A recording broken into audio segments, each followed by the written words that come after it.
पापियों को पाप से, पापियों को पाप से है, पापियों को पाप से, पापियों को पाप से, पापियों को पाप से। मदन मोहन मुरली वारे की आरती, पापियों को पाप से है तारती। श्री भागवत भगवान की है आरती, पापियों को पाप से है तारती। अमर ग्रंथ ये मुक्ति पंथ ये पंचम वेद निराला, नव ज्योति जगाने वाला। ये अमर ग्रंथ ये मुक्ति पंथ ये पंचम वेद निराला, नव ज्योत जगाने वाला। ये अमर ग्रंथ ये मुक्ति पंथ ये पंचम वेद निराला, नव ज्योति जगाने वाला। ये अमर ग्रंथ ये मुक्ति पंथ ये पंचम वेद निराला, नव ज्योत जगाने वाला।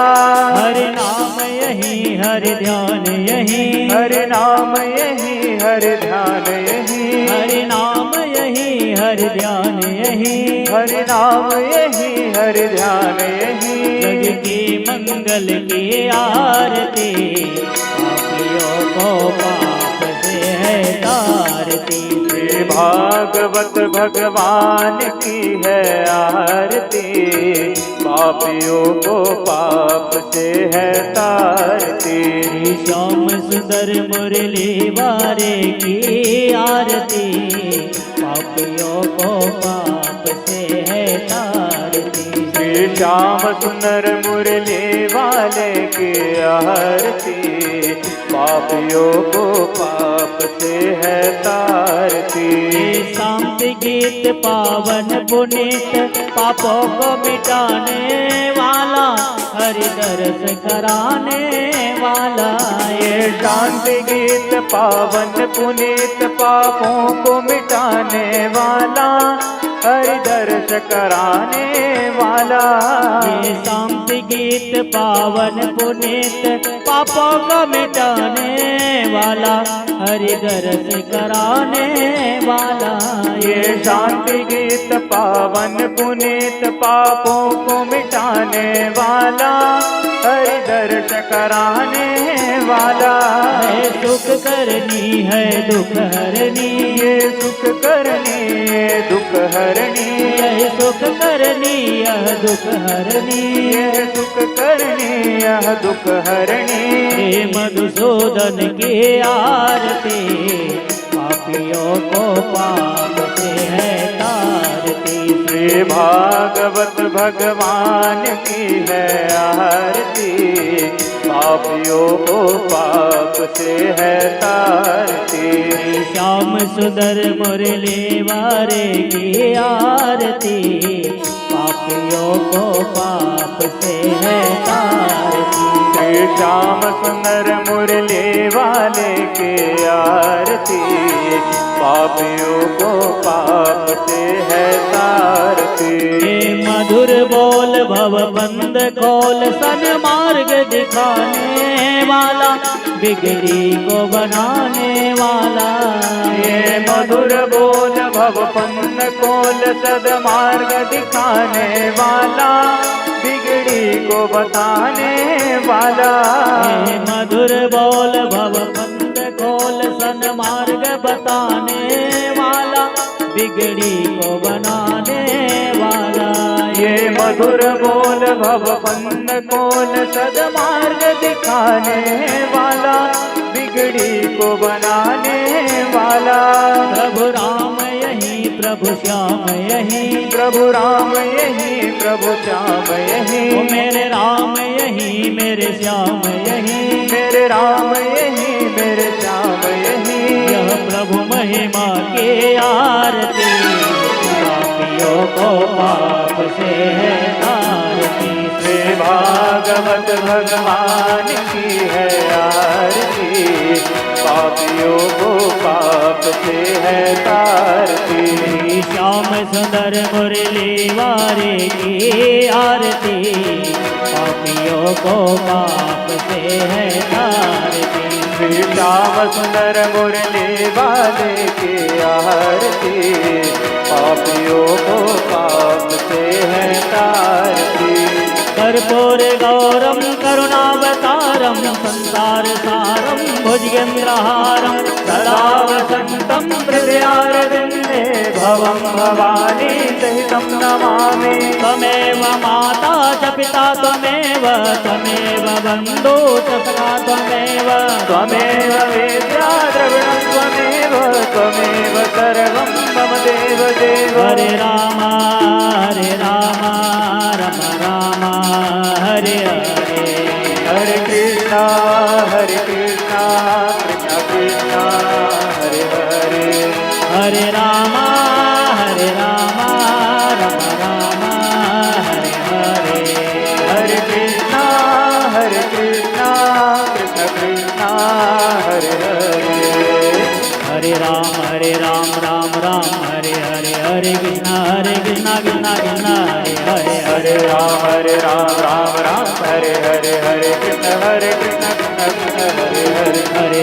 हरे राम राम हरे हरे। हरे कृष्ण कृष्ण कृष्ण हरे हरे। हरे राम राम हरे हरे। हरे कृष्ण कृष्ण कृष्ण हरे। हरे राम राम हरे हरे।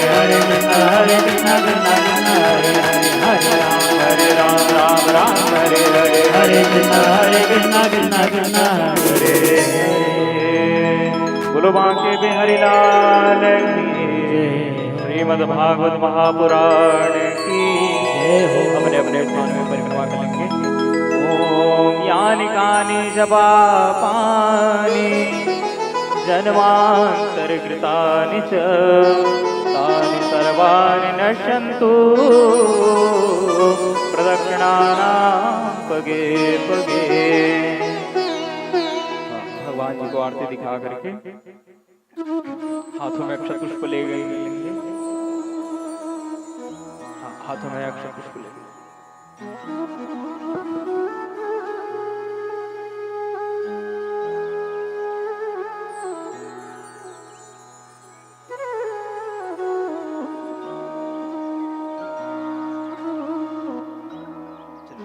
अक्षत पुष्प लेकर के सभी जने बढ़िया हाथ जोड़ करके भगवान बांके बिहारी लाल जी से प्रार्थना करेंगे। ओम मंत्रहीनं क्रियाहीनं भक्तिहीनं सुरेश्वर यत्पूजितं मया देव परिपूर्णं तदस्तु मे। पापोऽहं पापकर्माहं पापात्मा पापसंभव त्राहि मां पुण्डरीकाक्ष सर्वपापहरो भव सर्वदुःखहरो भव सर्वक्लेशहरो भव। श्री पुराण पुरुषोत्तमा नमः। श्री बालमुकुन्दाय नमः। प्रार्थना पूर्वक नमस्कारान् समर्पयामि।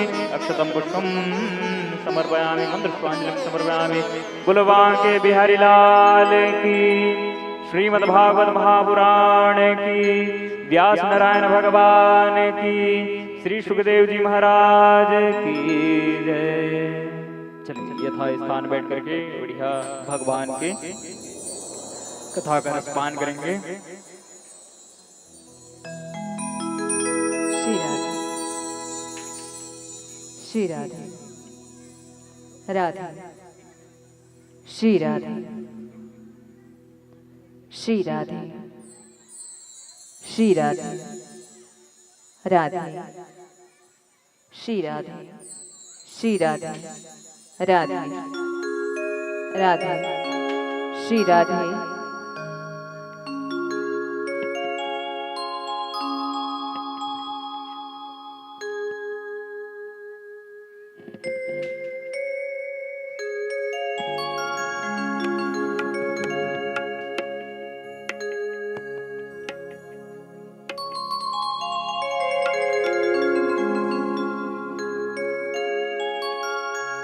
प्रेम से बोली सांवरिया सेठ लाल की, भक्तवंशल भगवान की, खाटू नरेश की। प्रेम से बोलिए श्री सुखदेव मुनि महाराज की, प्रेम से बोलिए श्री सूत जी महाराज की, प्रेम से बोलिए अंजनी पुत्र वीर हनुमान की, प्रेम से बोलिए ग्राम स्थान देवी देवताओं की, प्रेम से बोलिए अपने अपने माता पिता की, प्रेम से बोलिए अपने अपने गुरुजनों की, प्रेम से बोलिए अपने अपने आत्मनिवास प्रभु श्री श्याम की।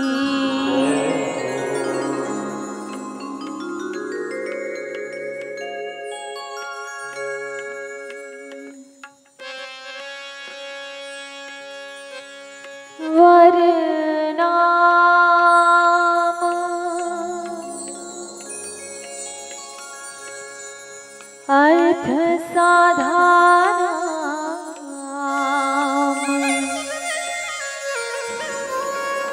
रसानाम छंद सामपि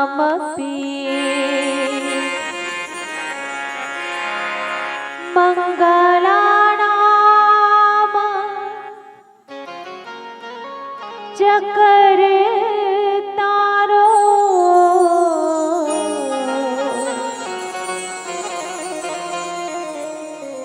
वंदे वाणी विनायको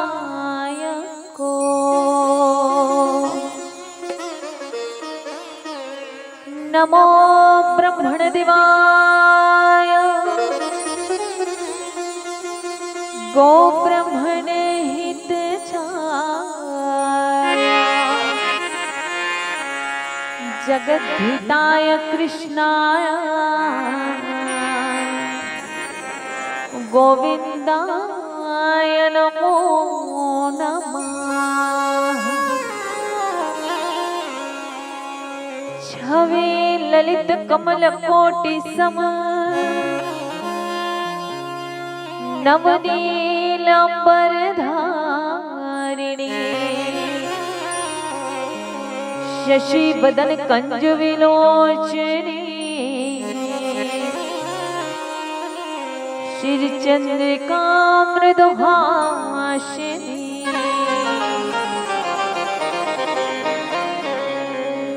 आनंद धन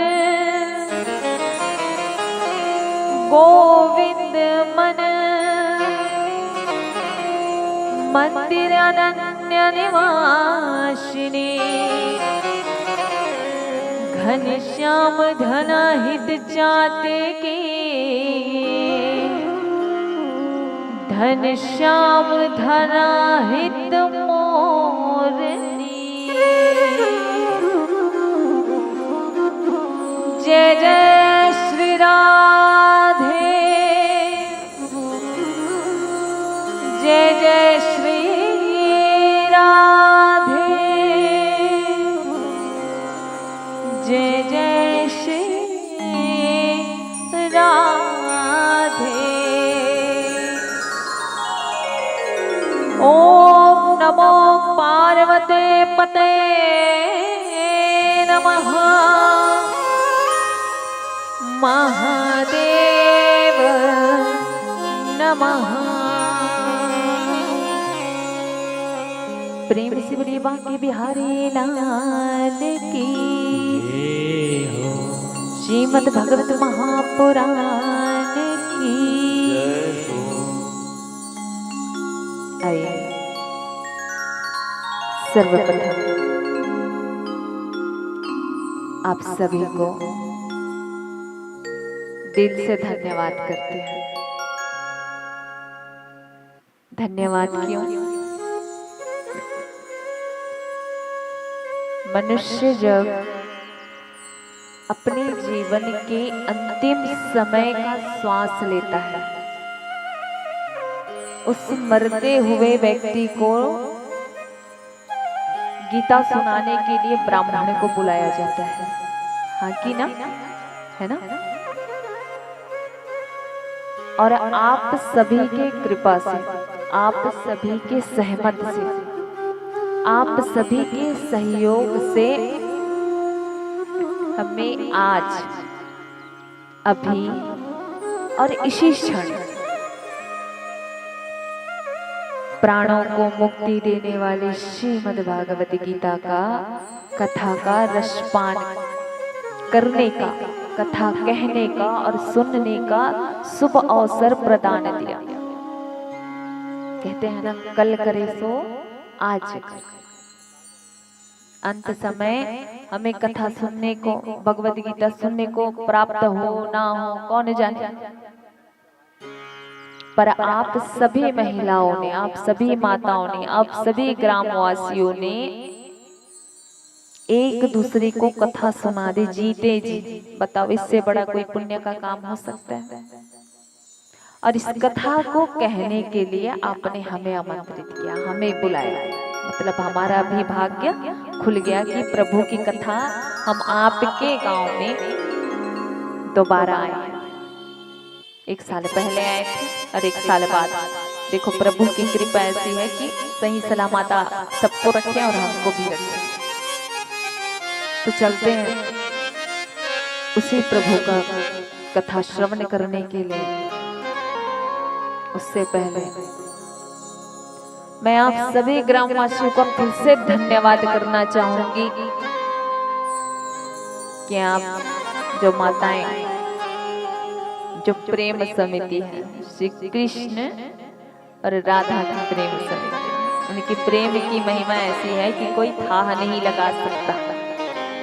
और ऐसे समिति का भी नाम भी बड़े, उन्हीं के नाम में बढ़िया सुंदर है, राधा कृष्ण प्रेम समिति। प्रेम में बंधे रहो आप और सबको बांध कर चलते रहो, इसलिए ऐसा नाम आपको दिया गया है। क्योंकि राधा और कृष्ण का प्रेम का था कोई लगा नहीं सकता। ऐसे ही प्रेम में आप लोग भी बंधे रहो। भैया आप दिखाई नहीं दे रहे हैं, आपका भी बहुत बहुत धन्यवाद करते हैं हमारे चंद्राकर भैया, दाऊ भैया का। पूर्व पार्षद रह चुके हैं, पार्षद रहने के बाद भी सहयोग किए और अभी भी आपने प्रभु के नाम के लिए जो आप बन के चल रहे हो ना, जैसे श्री कृष्ण जी अर्जुन का रथ पकड़ के चल रहे थे, वैसे ही आप श्री कृष्ण राधा प्रेम समिति का जो महिलाओं का मंडली है, उसमें आप अर्जुन नहीं, आप कृष्ण बनकर उस रथ को चला रहे हो साथ में लेकर। तो बहुत बहुत धन्यवाद करती हूँ भैया। ऐसे दानी महात्मा संत ही हैं आप हमारे लिए कि प्रभु के चरणों में अपना एक एक कौड़ी बोले। आज के डेट में चंदा लेने जाओ तो 10 रुपए निकल गया तो बहुत बड़ी बात है। आप अपने समक्ष इनकी जो माताएं हैं हमारे समिति वाली, उनको अपना परिवार का हिस्सा समझ करके उनका साथ आप चल रहे हो, इसलिए आपका बहुत बहुत धन्यवाद करते हैं भैया। दर्शन जरूर देते मंच में होते आसपास तो।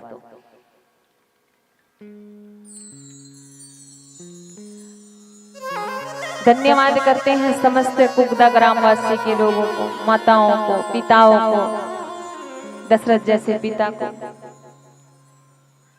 नंद जैसे पिता को, यशोदा जैसे माताओं को, छोटे छोटे हमारे ग्वाल ग्वाल जैसे जो सखा हैं, बच्चे हैं,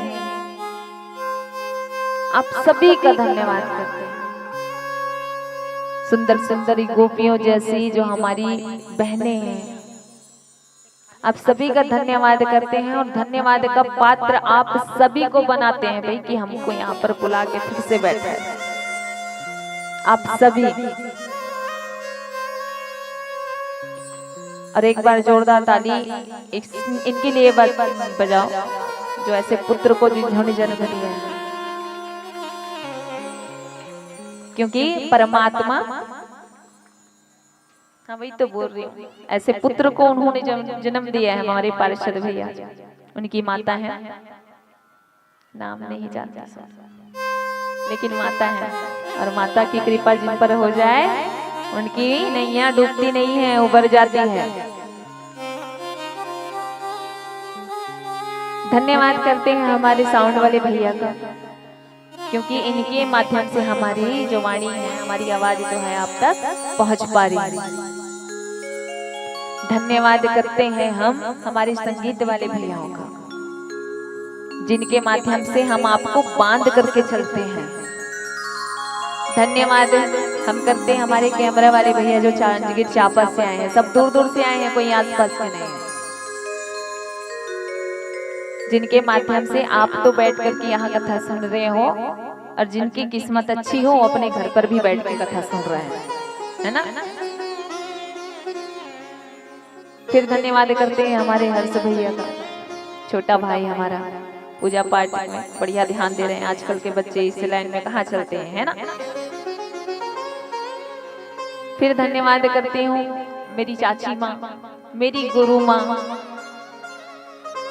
देखो 4 माँ है मेरे पास, एक तो मुझे जन्म देने वाली मैया, दूसरे मेरी सासू मैया धर्म की मैया, तीसरी मेरी गुरु मैया, और चौथी मेरी चाची मैया। इतने लोगों का आशीर्वाद है तब यहाँ मेरे प्राणनाथ स्वामी जी, जिनके कृपा से इस आसन पर बैठे हुए, साथ में हमारे साथ पल पल चलने वाला, सुदामा के जैसे निश्चल प्रेम रखने वाला, कथा में अपना समय देने वाले हमारे सोनी भैया जी, उनका भी बहुत बहुत धन्यवाद करते हैं। ये सभी लोग धन्यवाद के पात्र हैं, क्योंकि इनके सहयोग के बिना मैं कुछ नहीं हूं। और सबसे बड़ा धन्यवाद किसका करते हैं, बैठे हैं गुरु महाराज सबके, परम पिता परमेश्वर, उनका धन्यवाद करते हैं, क्योंकि इनकी कृपा से हम सब हैं, और हम सब हैं, कहते हैं ना भगत के बस में है भगवान, हमारे बस में होकर ये नाच रहे हैं, और इसको खुशी से जब तक नचाते रहेंगे ना, तब तक ये हमको रूठने और रोने नहीं देगा। इस बात पे आप यकीन करके चलोगे, तब आपका कथा सुनना सार्थक है। विश्वास इधर से उधर नहीं होना चाहिए। आप कथा सुन रहे हो तो विश्वास इतना रखो कि किंचित अपने जीवन में कथा को सुन करके मैं परिवर्तन लाऊंगा या लाऊंगा, तब आपका कथा सुनना सार्थक है, फलदायक है। और मन में अगर ऐसी भावना ला लिए कि चलो भाई कथा हो रहा है सुन लेते हैं, कुछ तो होता नहीं है गांव में, सुन लेते हैं कुछ मनोरंजन हो जाएगा, तो ये आप पाप कर रहे हैं। आपके भाव कैसे होने चाहिए, ये कोई कथा नहीं, ये कोई वेद पुराण या ग्रंथ नहीं, भगवान साक्षात हमारे पास हमें दर्शन देने आए हैं, उनका साक्षात रूप हमारे सामने है। ऐसा मन में भाव लगाकर आप कथा सुनोगे तो आपके जीवन में अवश्य ही परिवर्तन आएगा।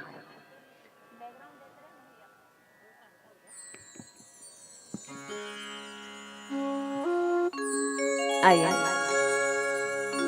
कथा में प्रवेश करने से पहले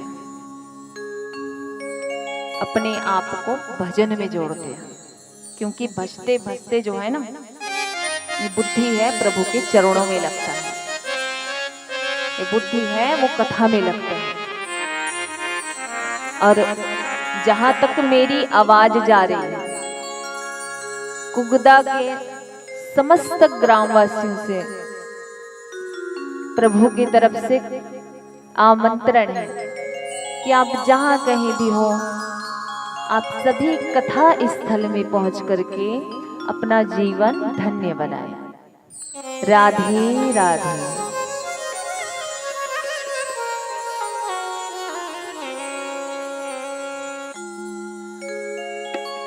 दो मिनट सभी अपने आंख बंद कर ले, सभी अपने आंख बंद कर ले।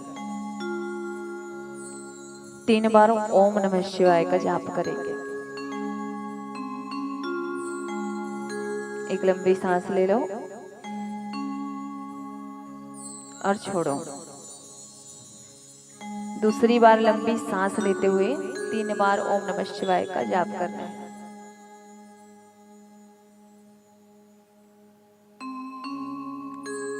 ओम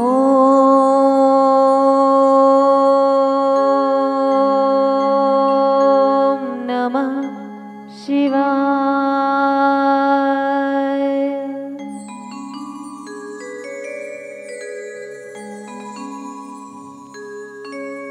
ओम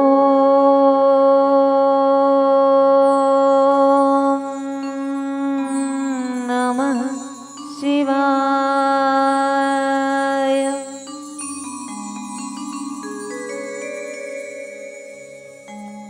ओम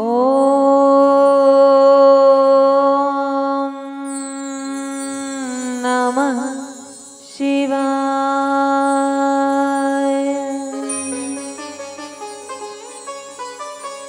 हे परमात्मा, हे प्रभु, हे जगत के पिता, हे परब्रह्म, हमारे मन में, हमारे चित्त में संसार की सभी जो माया है वो बैठ चुकी है। प्रभु, कृपया करके हम कथा का श्रवण कर सके, एकाग्र हो करके इतनी शक्ति हमें प्रदान करे, इतना आशीर्वाद हमें प्रदान करे। हे अखिलेश्वर, ये पाप की गठरी जो हमारे सर पर चढ़कर बैठी है, प्रभु वो गठरी कट कट के आपके चरणों में समर्पित हो जाए और हमारे चित्त में आपके चरणों की स्थापना हो जाए। प्रेम से बोलियो राधे राधे। सीताराम सीताराम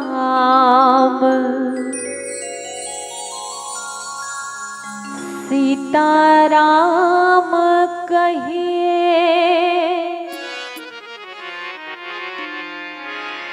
जाहि विधि राखे राम,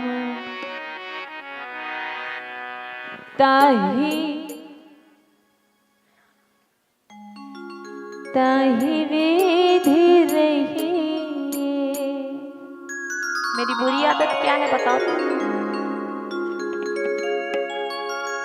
मेरी बुरी आदत क्या है? नहीं जानते आप लोग? नहीं जानते? सवाल पूछना, भजन में ताली बजवाना, संग में गवाना भजन, ये मेरी गंदी आदत है। तो ध्यान से कथा सुनना, ध्यान से भजन सुनना, क्योंकि मैं कभी भी सवाल पूछ सकती हूँ, है ना? तो ध्यान सबका रहना चाहिए।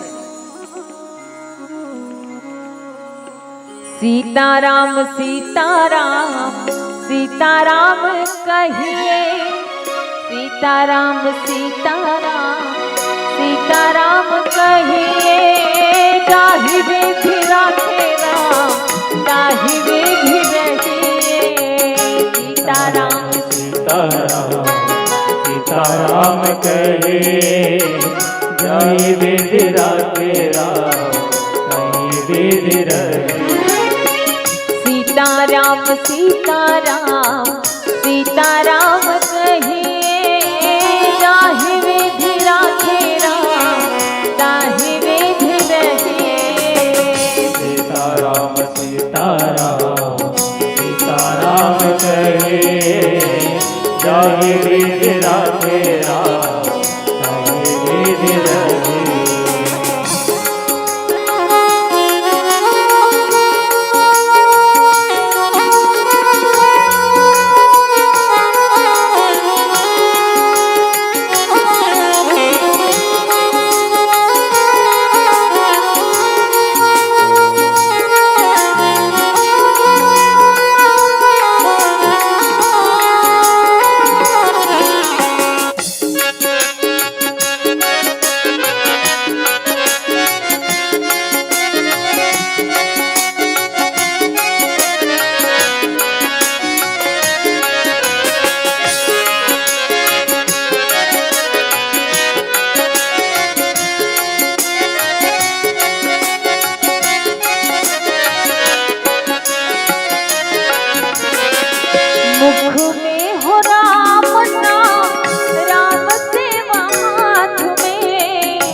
अकेला नाहि प्यारे राम तेरे साथ में। तू अकेला नाही प्यारे राम तेरे साथ में। तू अकेला नाहि प्यारे राम तेरे साथ में। विधि का विधान जान, क्या करता है? विधि का विधान है। कहते हैं ना कि जो हमारे किस्मत में नहीं है उसे कोई दे नहीं सकता, और हमारे किस्मत में अगर कुछ भी है उसे कोई छीन नहीं सकता। ये विश्वास लेकर के चल रहे हैं, और जीवन में सुख हो दुख हो हानि हो या लाभ हो, प्रत्येक परिस्थिति में प्रभु का धन्यवाद करते हुए चल रहे हैं। तो क्या कहते हैं? विधि का विधान जान हानि लाभ सही, जाहि विधि राखे राम, जाहि विधि रहे। सीताराम सीताराम सीताराम करे, जाहि विधि राखे राम, जाहि विधि रहे।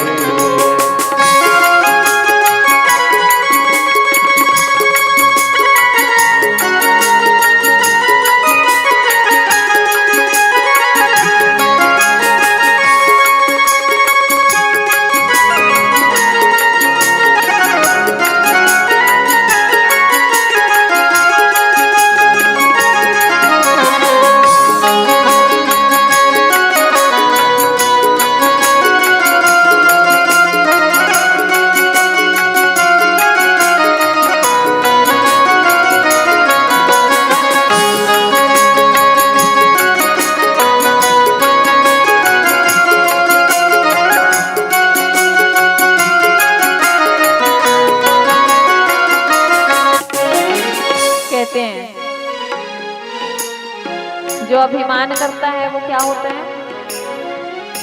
मान पाता है क्या? अकड़, घमंड,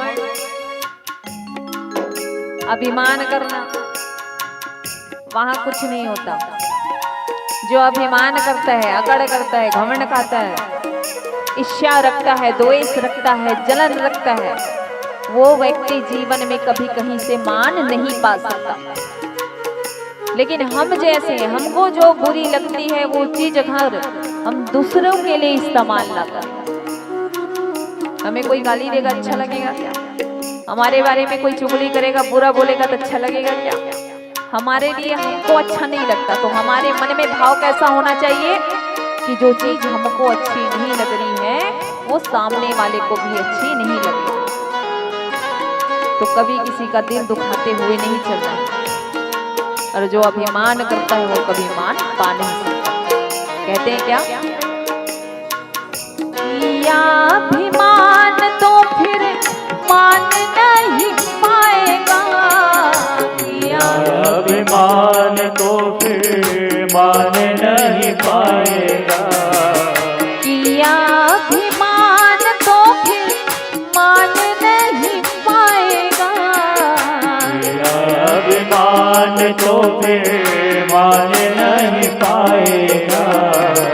होगा प्यारे वही जो श्री राम जी को भाएगा, होगा प्यारे वही जो श्री राम जी को भाएगा, होगा प्यारे वही जो श्री राम जी को भाएगा, होगा प्यारे वही जो राम जी को भाएगा।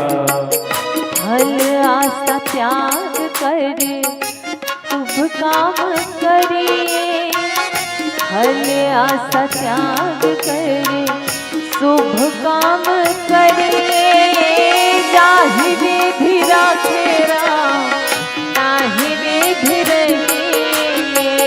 सीताराम सीताराम सीताराम कहे, जाहि विधि राखे राम, ताहि विधि रहिए। जाहि विधि राखे राम, ताहि विधि रहिए। जाहि विधि राखे राम, विधि रहिए। राधे राम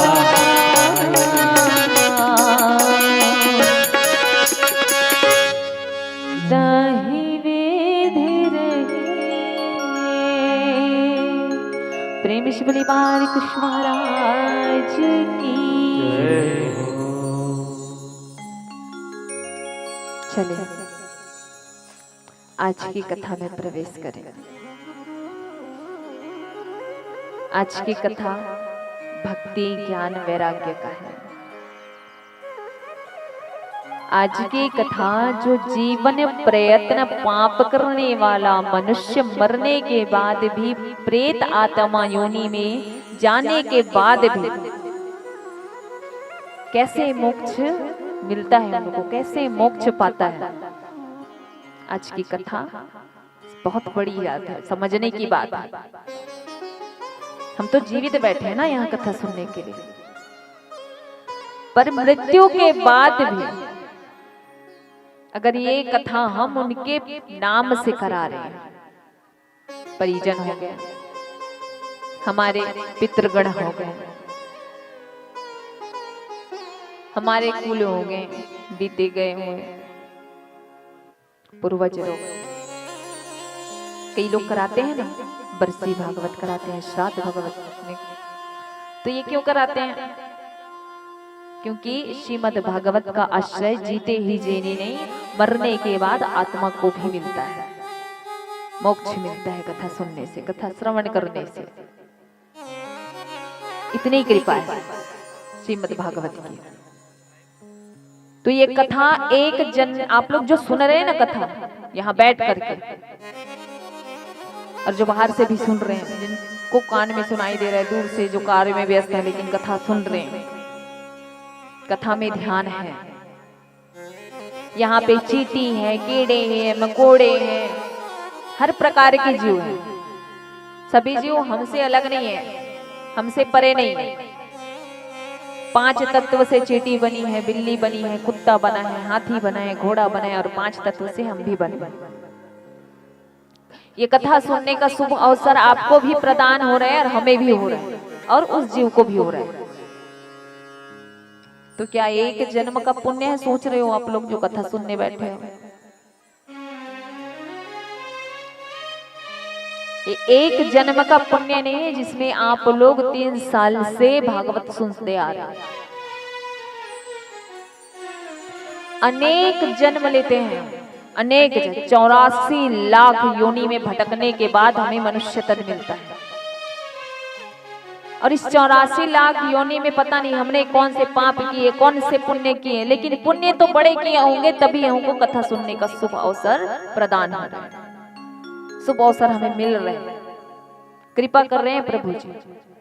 ये एक जन्म के भाग्य उदय होने से नहीं होता, ये तो कईयों जन्मों के भाग्य जब उदय होते हैं। कई जन्म में हम लोग थोड़े थोड़े थोड़े थोड़े जो पुण्य किए रहते हैं ना, वो मनुष्य जन्म में हम लोगों को इतना बड़ा फल होके मिले, तभी तो मनुष्य जन्म मिला है। सोचने समझने की शक्ति मिली, अच्छा बुरा समझने की शक्ति मिली, सही गलत जानने ना जानने की शक्ति मिली, मनुष्य जन्म होने से ही मिला ना। तो ये मनुष्य जन्म भी बड़े भाग्य से मिला है। और मनुष्य जन्म होने के बाद तो अच्छे से भगवान ने आपको सुंदर सा शरीर दे दिया है, वो भी बहुत बड़ी बात है। हाथ पैर अच्छे दे दिए, कान अच्छे दे दिए, जिससे आप कथा सुन रहे हो।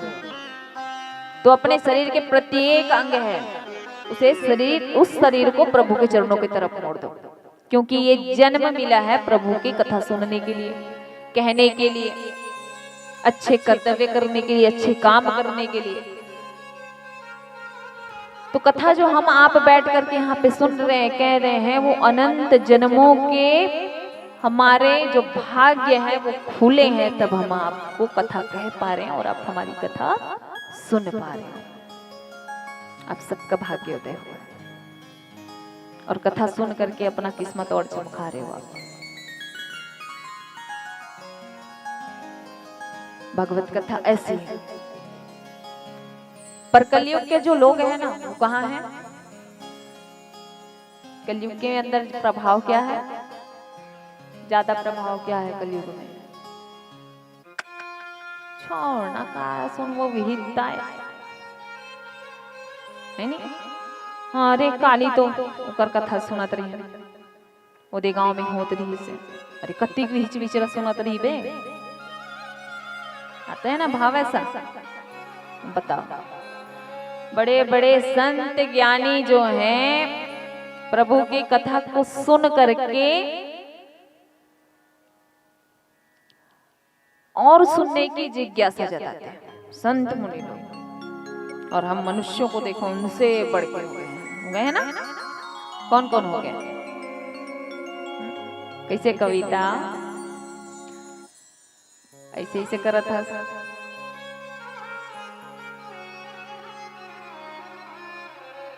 तो देखिए श्रीमद् भागवत कथा कोई भी पूजा पाठ करने हम जाते हैं ना तो हिंदू धर्म में क्या करते हैं सर्वप्रथम गणेश जी की वंदना करते हैं गणेश जी की स्तुति करते हैं।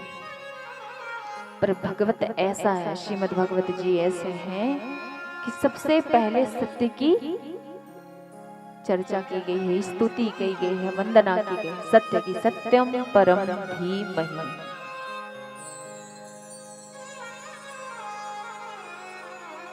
सत्यम परम धीमहि यहाँ पे सत्य की पूजा की गई है सत्य की स्तुति की गई है सत्य की वंदना की गई है।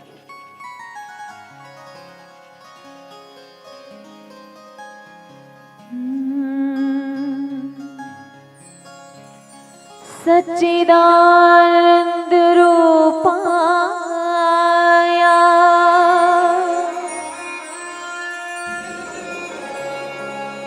विश्व उत्पत्त्यादि हेतवे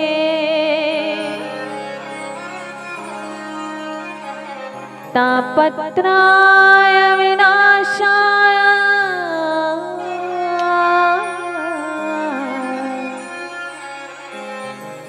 श्री कृष्ण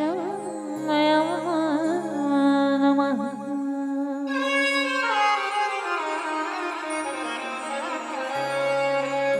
सत चित और आनंद ये तीन भाषा आप समझ गए अगर और तीनों को पहले अलग अलग करो सत चित और आनंद। अब तीनों को जोड़ दो तो क्या होगा क्या होगा हुकारू बने देखो सच्चिदानंद। और सच्चिदानंद तो कौन है जो बैठे हैं सामने वही तो है ना। देखिए हम मनुष्यों को अगर आंख बंद कर दें तो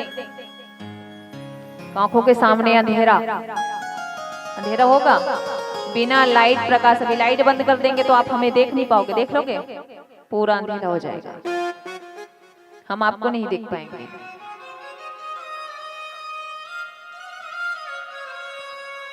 हम लोग क्या है ना जन्म लेने के पहले कहाँ रहते हैं भगवान के पास।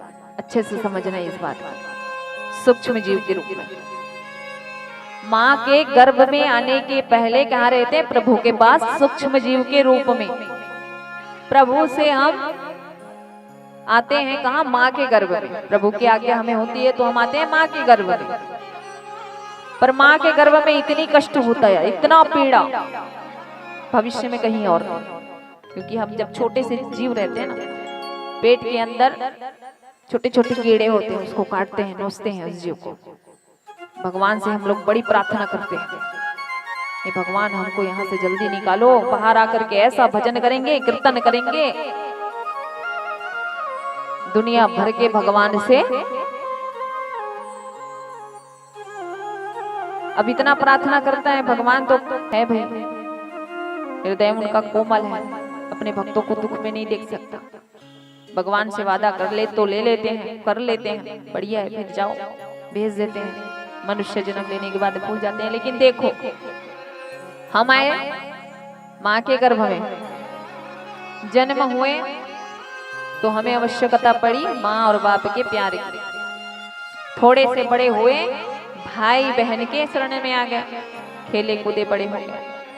फिर थोड़े से बड़े हुए तो पड़ गए संगति पे दोस्त यार। फिर बड़े हुए, शादी हुआ, विवाह हुआ, पड़ गए पति पत्नी एक साथ, इस मोह में फंस गए। फिर बच्चे हुए, फिर उनको बड़े किए, पढ़ाई लिखाई शादी किए, ऐसे करते करते बूढ़े हो गए, फिर मर गए। तो देखो जन्म लेने के बाद हमारा स्थान जो है कितनी बार परिवर्तन हुआ। माँ का गर्भ, पिता का प्यार, भाई बहन का साथ, दोस्त यार का साथ, पति पत्नी का साथ, बच्चों का साथ, हमारा जो स्थान है बदलता रहा। इंसान की जो मति है अपनी जरूरत के हिसाब से बदलती रहती है। लेकिन परमात्मा जिनके पास हम आए थे, जिनके पास से हम मातृ गर्भ में आए थे,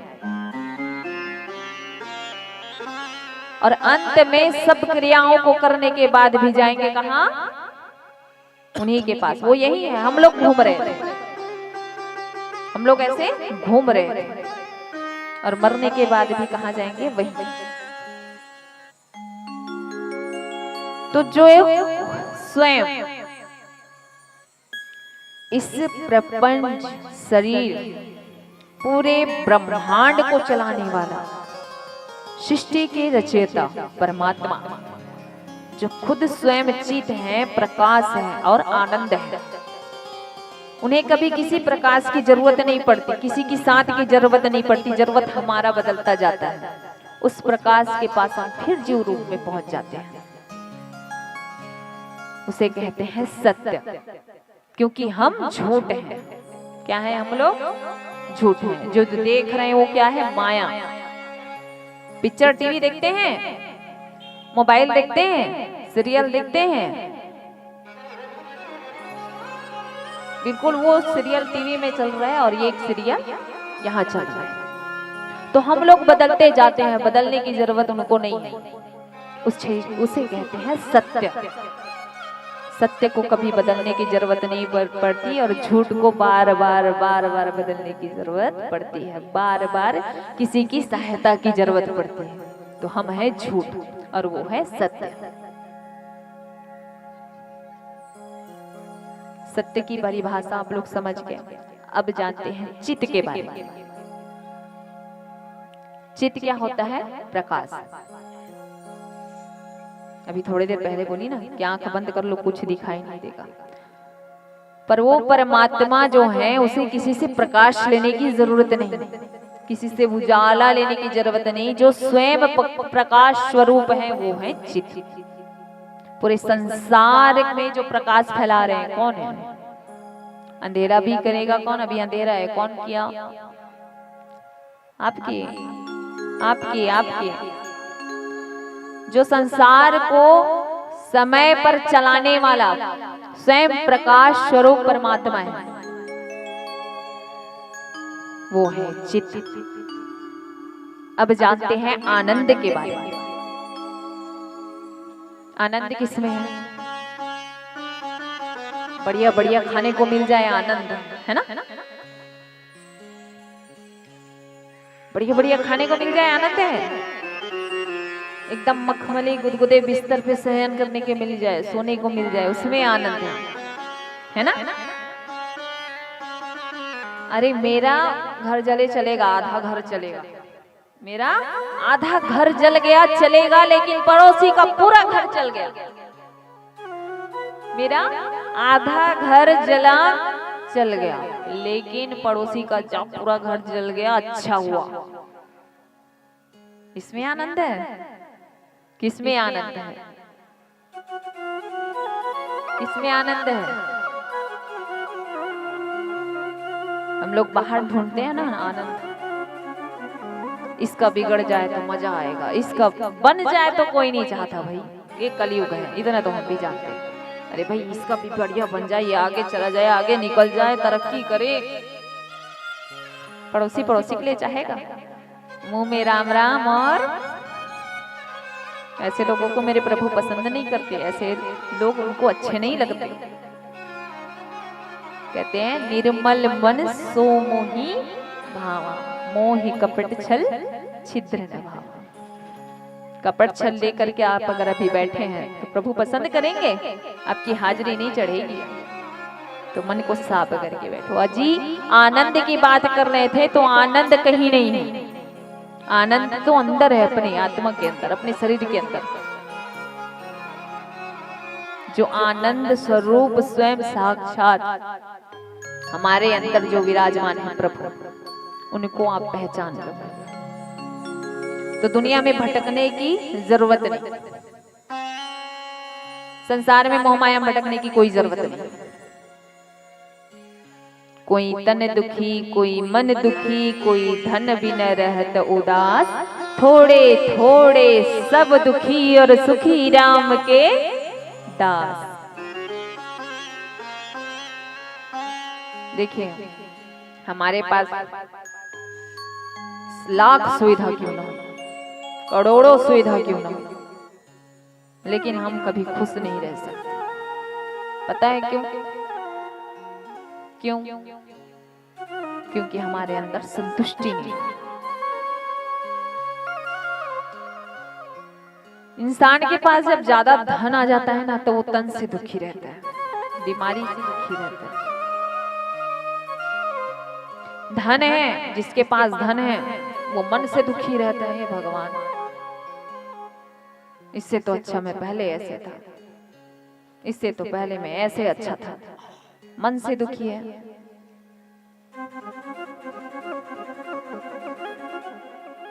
अब जिसके पास धन नहीं है वो सोचता है अरे बाप रे, इनके पास तो इतने पैसे हैं, खाने पीने की कमी नहीं, अच्छे अच्छे पहन रहे हैं, अच्छे अच्छे ओढ़ रहे हैं, बड़ी बड़ी गाड़ी में, बड़ी बड़ी जो गाड़ियां हैं उनमें चल रहे हैं, बार बार कैसे घूमने जा रहे हैं, सबसे बड़ी खुशी तो वही होंगे। तो इंसान न तन से खुशी है, न मन से खुशी है, न धन से सुखी है।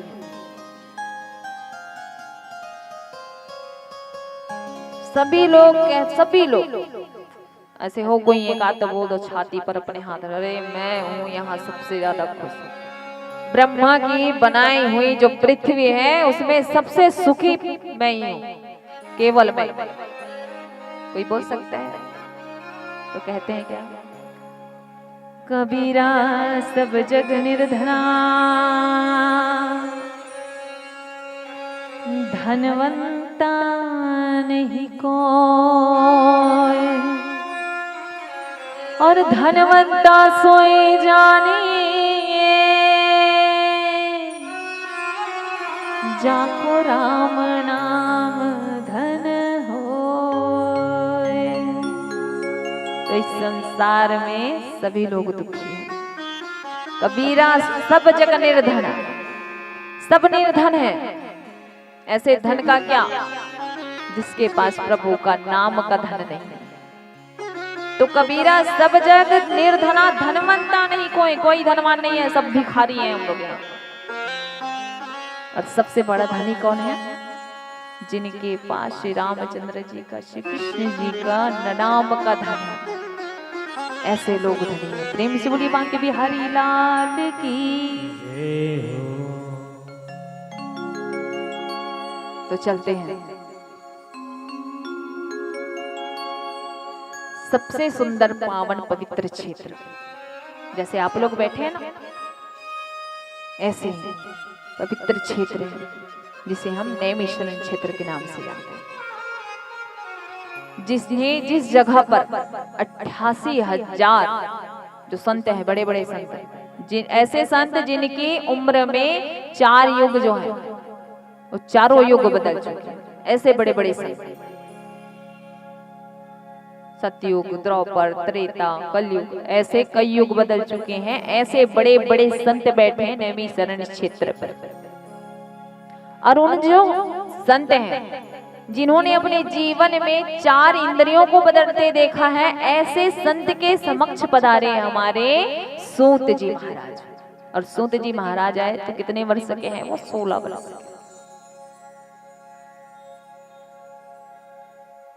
पर देखिए 16 वर्ष का जो सूत जी आ रहे हैं ना, उनका स्वागत जो 88,000 संत है, जिसे हम शौनकादिक कहते हैं, ऐसे ऋषि जो बड़े बड़े कलयुग को भी क्षण भर के लिए, उस कलयुग को भी अपने आंखों में देखा, क्षण भर के लिए।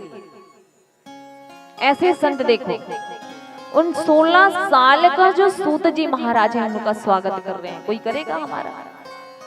यहाँ तो कथा सुनने लोग कम आते हैं और भापने ज्यादा आते हैं ना। भी हमसे बड़ा कोई ज्ञानी बैठा होगा यहाँ पे, वो अभी तुर्क निकाल रहा होगा, कमी कहाँ भी ये गलत बोलेगी, ये नहीं तो कहीं और बड़ा ज्ञानी बैठा होगा। अरे यार पंडाल तो ठीक है, लेकिन थोड़ा और सजना था, और कमी निकल गई। ऐसे ऐसे श्रोतागण बैठते हैं, ऐसे लोग स्वागत नहीं करते। कहने का मतलब ये है, आपके हृदय में अगर मेरे प्रति भाव बालक का होगा, बच्चे का बात कभी कोई सुनता है? नहीं सुनता ना, तो कोई नहीं सुनता। लेकिन यहाँ पे अभी व्यास जी बैठे हैं, कथा सुनाने के लिए बैठे हैं। महाराज जी ना ही कथा सुनाए बर बैठे, बढ़िया बताते भाई, मन के भाव थोड़ा परिवर्तन बस लाना। तो देखो कथा में कितना आनंद है, ही परिवर्तन आ जाए। सोच की बात है, दिमाग की बात है। तो सूत जी महाराज जब 16 वर्ष के हैं, जब उनके बीच उनके समक्ष पधारे ना, तो जितने 88,000 संत हैं सब उनका खड़े होकर के स्वागत कर रहे हैं। आओ महाराज जी, पधारो महाराज जी, बैठिए महाराज जी।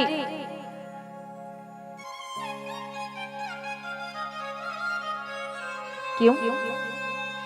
उनका जो दिमाग है, उनकी जो बुद्धि है, वो करोड़ों सूर्य, बताइए एक सूर्य से हम कितने घायल हो जाते हैं। गर्मी दिन में तो एक सूर्य भी बर्दाश्त नहीं हो सकता, पर सूत जी जो महाराज है करोड़ों सूर्य के समान, उनके पास जो बुद्धि है, गति है, वेद वेदांत का जो ज्ञाता है, इस कारण, उनकी सोच के कारण, उनकी समझ के कारण, उनकी बुद्धि के कारण 88,000 जो शौन का ऋषि हैं उनका स्वागत कर रहे हैं, उनको मान कर रहे हैं, उनको सम्मान दे रहे हैं। तो सूत जी महाराज जी कहते हैं, आप इतने बड़े बड़े संत हैं, मेरा स्वागत ऐसे क्यों करते हैं? हिचकिचाएंगे ना, वो बच्चे हैं। तो शौनका जी ऋषि कहते हैं, सूत जी आप कदाचित बल में, हम आपको बताना चाहते हैं कि संसार के लोग जो हैं वो कदाचित कोई बल में बड़ा होता है, कोई धन में बड़ा होता है, कोई रूप में सुंदर होता है, ज्यादा ही बड़ा हो जाता है वो तो, और जिनके पास सब हो गया वो तो फिर पूछो मत, सर्वश्रेष्ठ है, इंद्र से भी बढ़कर। पर आप तो ज्ञान के दाता हो, आपके पास तो बुद्धि इतनी है कि करोड़ों सूर्य जो हैं उनकी भी रोशनी आपके सामने फीकी पड़ जाए। तो आप जैसे ज्ञानी को देख करके हमारा मन करता है कि हम आपका स्वागत करें। कहते हैं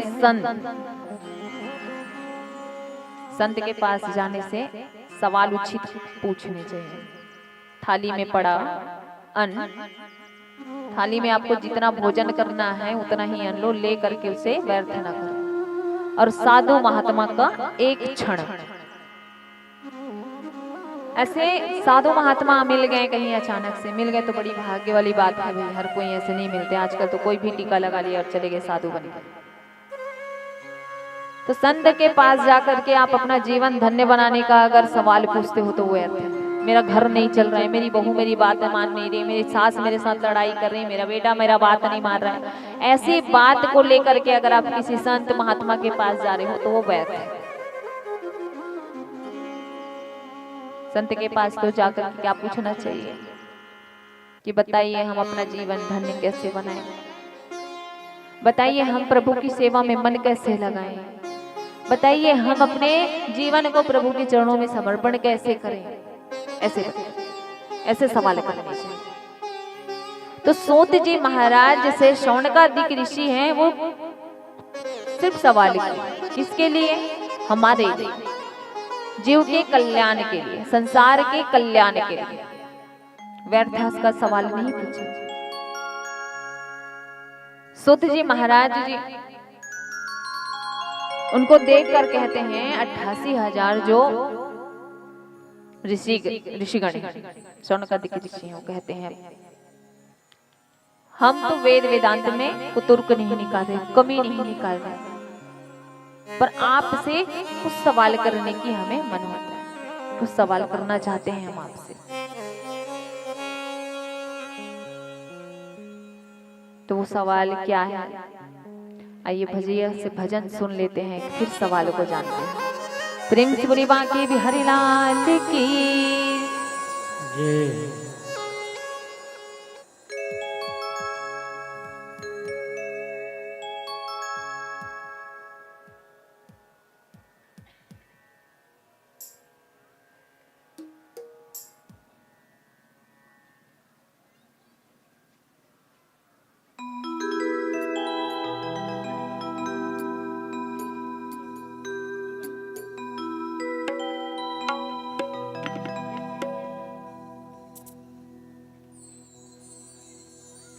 श्राद्धे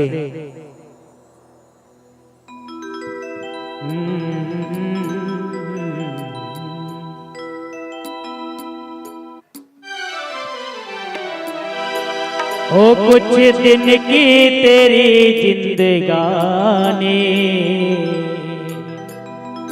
ओ प्यारे कुछ दिन की तेरी जिंदगानी, यही रट ले रे प्राणी, यही रट ले रे प्राणी। कुछ दिन की तेरी जिंदगानी हो, कुछ दिन की तेरी जिंदगानी, यही रट ले रे प्राणी, यही रट ले रे प्राण। कुछ दिन की तेरी जिंदगानी हो, कुछ दिन की तेरी जिंदगानी, यही रट ले रे प्राणी, यही रट ले रे प्राणी।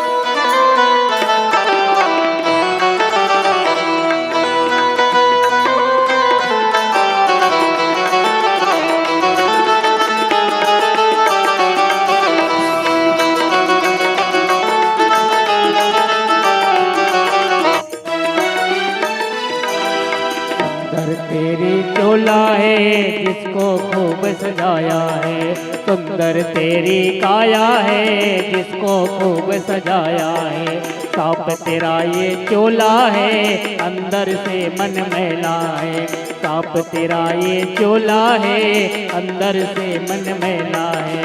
ओ मन की सफाई न जानी, मन की सफाई न जानी, ओ यही रट ले रे प्राणी, यही रट ले रे प्राण। कुछ दिन की तेरी जिंदगानी हो, कुछ दिन की तेरी जिंदगानी, यही रट ले रे प्राणी, यही रट ले रे प्राणी।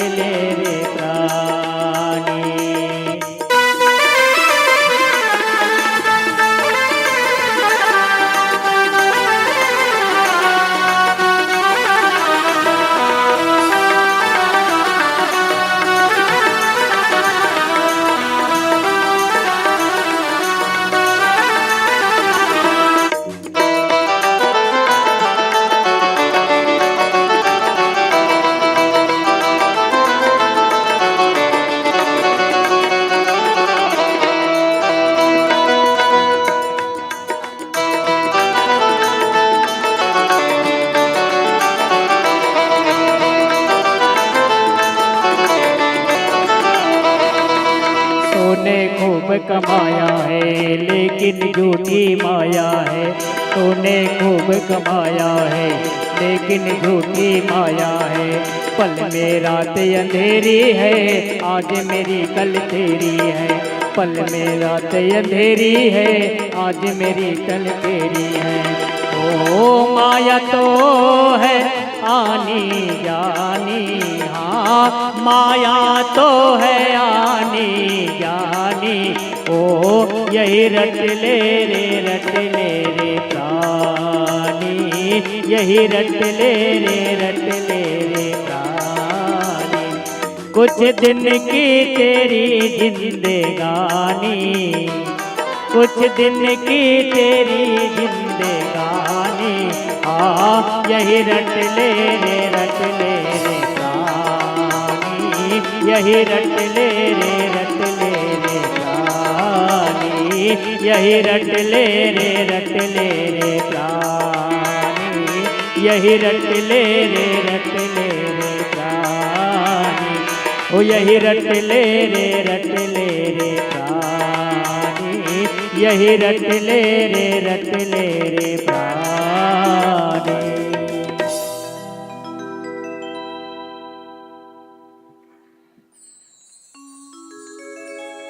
प्रेम से बोले बांके बिहारी लाल की, श्रीमद् भगवत महापुराण की। राधे राधे। तो देखिए हमारा जीवन क्या है, कलयुग में बैठे हैं ना। तो बताइए अजगर का सांप आपको अपना निवाला बनाएगा तो कैसे लगेगा? कैसे लगेगा? एक बार प्रैक्टिस करके देखे क्या थोड़ा फॉर्मूला? नहीं? अच्छा एक चीज और बोलना चाहता हूँ भाई, मैं बात करते होते समझ नहीं आवे का पनी मुड़ी हलाओ अथे था अथे समझ में पर तू मन बोल होते मोर समझ में नहीं आवे। हूँ करूँ दे करो ना भाई, मोर से नाराज मत रहे करो भाई, मोल अच्छा नहीं। अब नाराज हुई तो काज कर डरबो भाई, अपन अपन नहीं अपन अपन घर में जब दुकान और ऊपर हाखो हूँ करूँ दे करो ना भाई, बढ़िया ऐसे ऐसे लगते कि हाँ कोई सुनैया बैठे गई के एकदम ऐसे तो मजा नहीं आता। मैं उसने बैठ जाऊँ एक चुपचाप, मजा ही अपना आनंद ही लेता बैठ जाते। तापो मन मोर सन गुठियात रहे करो, आप मन देख के चार्जिंग होत हो मोर बैटरी आप मन देखो ना ऐसे ऐसे करत मुस्कुरावत। कथा में मैं कथा कहा था, आप मनों में भाव देत हो अपन एक्सप्रेशन। तब मुझे लगता है हाँ मोर कथा लो सुना थे कोई कि देखा तरह तो महू बैठ के गा ताकत रही थो कौन कथा सुना थे कौन नहीं सुना थे, महू देखत रही थी। तो बताओ अजगर सांप हाँ आप मन ला निवाला बने ही तो कैसे ला बनेला? पर हम जो है ना अभी उसी अजगर रूपी काल के रूप में बैठे हैं। शरीर से कष्ट होगा, चींटी काटता है तो दर्द होता है ना। तो शारीरिक रूप से हमें कष्ट नहीं मिल रहा है तो हमें उस चीज का एहसास नहीं हो रहा है, महसूस नहीं हो रहा है। पर वास्तव में हम काल के ऐसे अजगर के मुख में हम लोग बैठे हैं, अगर जैसे अजगर मुंह बंद कर लिया तो हमारा जीवन समाप्त। ऐसे कलयुग का प्रभाव है हमारे अंदर। सूत जी महाराज कहते हैं शौनक आदि के ऋषियों से, जो कथा आप सुन रहे हो हम सुन रहे हैं, इस श्रीमद् भागवत कथा को श्रवण करने का अवसर जो है स्वयं भगवानों को नहीं मिला, देवताओं को नहीं मिला, इंद्रदेव को नहीं मिला और बाकी देवताओं को नहीं मिला। सुखदेव मुनि महाराज जी उनको अभक्ता समझे, क्योंकि थोड़ा सा मान पाने के बाद ना लोगों का अभिमान बढ़ जाता है, थोड़ा सा धन पाने के बाद, थोड़ा सा ऐश्वर्य पाने के बाद। वैसे ही अमृत पीने के बाद देवता लोग ना भूल गए थे भगवान का नाम पे, हम तो अमृत पी लिए भाई, अब हमला तो कोई मारे चला नहीं सके, काकर में दम है मार के दिखाओ भाग, उन्होंने नहीं मार सके। तो मान कहाँ गे और अभिमान आगे पानी लेके। तो अमृत पिए के बाद जो है उग्र मन के अंदर घमंड बढ़ गए। कैसे घमंड? भाई हमने तो अमृत पी लिया है, अमृत का पान हो गया है, तो हम तो मर नहीं सकते, मरने का डर चला गया। तो 2-4 जो प्रभु के चरणों में अपना समय देते थे, 2-4 माला उनके नाम का जपते थे, वो भी भूल गए। इसलिए श्री सुखदेव मुनि महाराज ने भगवान देवताओं को भी अभक्त समझा, उनको श्रीमद् भागवत का रस पान नहीं करने दिया। जिस कथा को हम और आप सुन रहे हैं, ये कथा सुनने के लिए स्वयं देवता लोग भी तरसते हैं। वो कथा हम और आप बैठ करके एक बार नहीं, बार-बार और हजारों बार भी मिले। जब तक आप जीवित हो तब तक आपको अगर श्रीमद् भगवत का आश्रय मिल रहा है, कथा सुनने को मिल रहे, तो सुनते रहो, सुनते रहो।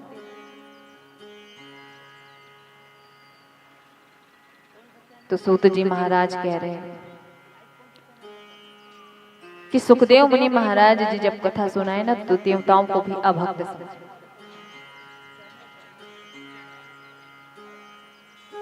और हमारा जीवन देखिए कितना बड़ा धन्य है, कितने बड़े हमारे कर्म हैं कि आज हमको ये कथा सुनने मिल रहा है। दूसरी बात,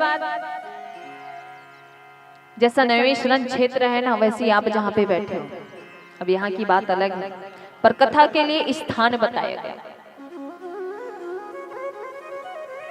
और एक चीज और पूछे कि जिस कथा को आप हमें सुना रहे हो, लोगों के जीवन को धन्य करने के लिए, उनके जीवन को निखारने के लिए,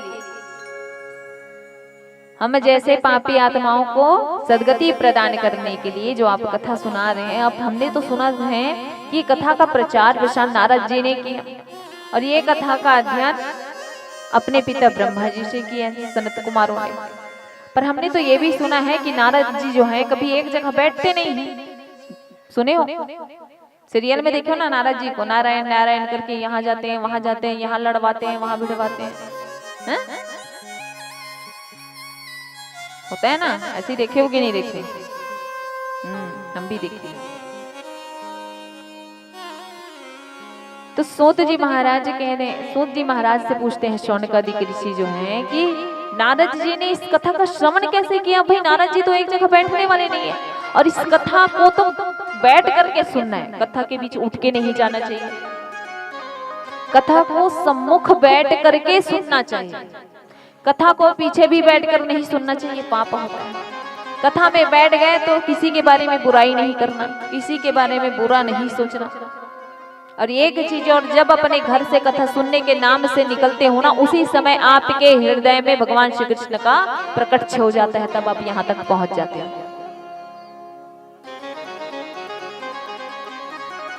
तो सबसे ज्यादा क्या है जो बात हमको ध्यान में रखनी चाहिए? सर्वप्रथम वो पहला है कथा के लिए स्थान ऐसा चुनो कि बाहर का आवाज ना आए,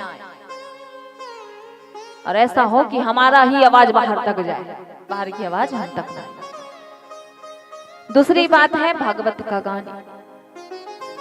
भागवत का गान ऐसे करो कि लोगों को सुकून मिले, उसको सुनकर शांति मिले,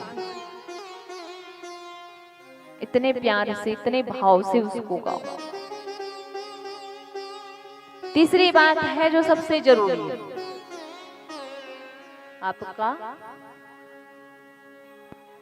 कान, ये कथा से बिल्कुल जुड़ जाना चाहिए। चौथा और उससे बड़ी चीज है कथा के प्रति आपका ध्यान। और पांचवी बात है कथा के लिए आपका ज्ञान। ये सब चीज का होना जरूरी है, और ये सब चीज नहीं है तो कोई एक चीज तो आ जाए जिससे मनुष्य का जीवन परिवर्तन हो जाएगा। कोई एक चीज, इस बात चीज। आपके कान बिल्कुल जो है भागवत से जुड़ जाए, आपका ध्यान जो है सिर्फ कथा के बारे में सुनते सुनते ध्यान वहां लग जाए, ज्ञान ऐसा बढ़ते जाए कि और जानो और जानो और सुनो प्रभु की कथा, ऐसे ज्ञान बढ़ते जाए। बाहर की कोई भी चीज यहाँ आके गड़बड़ न करे। और गड़बड़ कर रही है मानो उसके ऊपर तो कलयुग एकदम सवार होके बैठा है, एकदम ढोल नगाड़े के साथ। जिसके सर पे कलयुग बैठा है मतलब वो 100% नहीं 100 to 110 डिस्टर्ब करेगा कि आप कथा मत सुनो। तो समझ जाना कलयुग बिल्कुल गड़बड़ी कर रहा है। तो उसको भगाने के लिए क्या करना है, मन को एकाग्र में लगाने के लिए क्या करते हैं हम लोग, इसलिए तो भजन करवाते हैं, कीर्तन करवाते हैं, बार बार जय बुलवाते हैं, ताकि जो नींद की देवी है हमारी निंद्रा देवी। अब देखिए घर में जितना आराम से नींद नहीं आता ना, कई लोगों को कथा में आके सबसे बढ़िया नींद आता है। ऐसे होते हैं, कई जगह देखे हैं। तो निंद्रा देवी भी व्यवधान न डाले, इसके लिए जय श्री कृष्ण हरे राम हरे कृष्ण भजन कीर्तन में मन लगा करके इसलिए कथा सुनो बोलते हैं। बीच बीच में इसलिए गुदगुदाते रहते हैं आप लोगों को बात के द्वारा कि चलो कहीं कथा ही कथा में घुस जाएंगे तो बस होता है ना, होता है भी, ये बोलते हैं आराम से।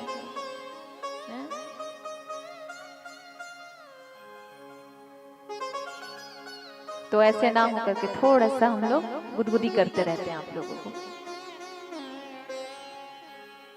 कोलावत है उबासी मुलाकात का 11 बजे बुलाए ना एकदम थकाट गई। तो मुलावत है, सही बोलो मुलावत नहीं आती, माहौल नहीं आवत है।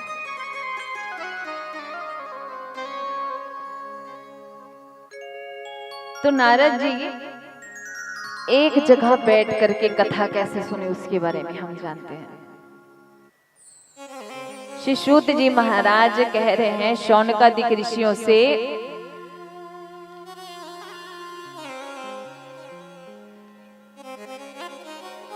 सूत जी महाराज हमारे जीव कल्याण के लिए कथा बता रहे हैं। कहाँ बता रहे हैं? बोले जल्दी बोलो जल्दी। कहाँ बैठे हैं अभी? 88,000 शौनकादिक जो ऋषि हैं कहाँ बैठे हैं?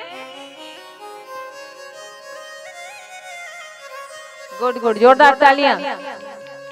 सुना था लइका सियान सब हो जाए। तो उस क्षेत्र में हम भी पहुंच गए। ठीक है, बैठे हैं ना वहीं? सूत जी महाराज नारद जी सनत कुमारों से कथा एक जगह पर बैठ करके कैसे श्रवण किए। नारद जी है ना, वो घूमते रहते हैं पूरे संसार में, पूरे भ्रमण करते हुए घूमते रहते हैं, नारायण नारायण नारायण करते। तो भ्रमण करते करते करते करते वो बद्रिका धाम चले गए। देखो बद्रीनाथ के पास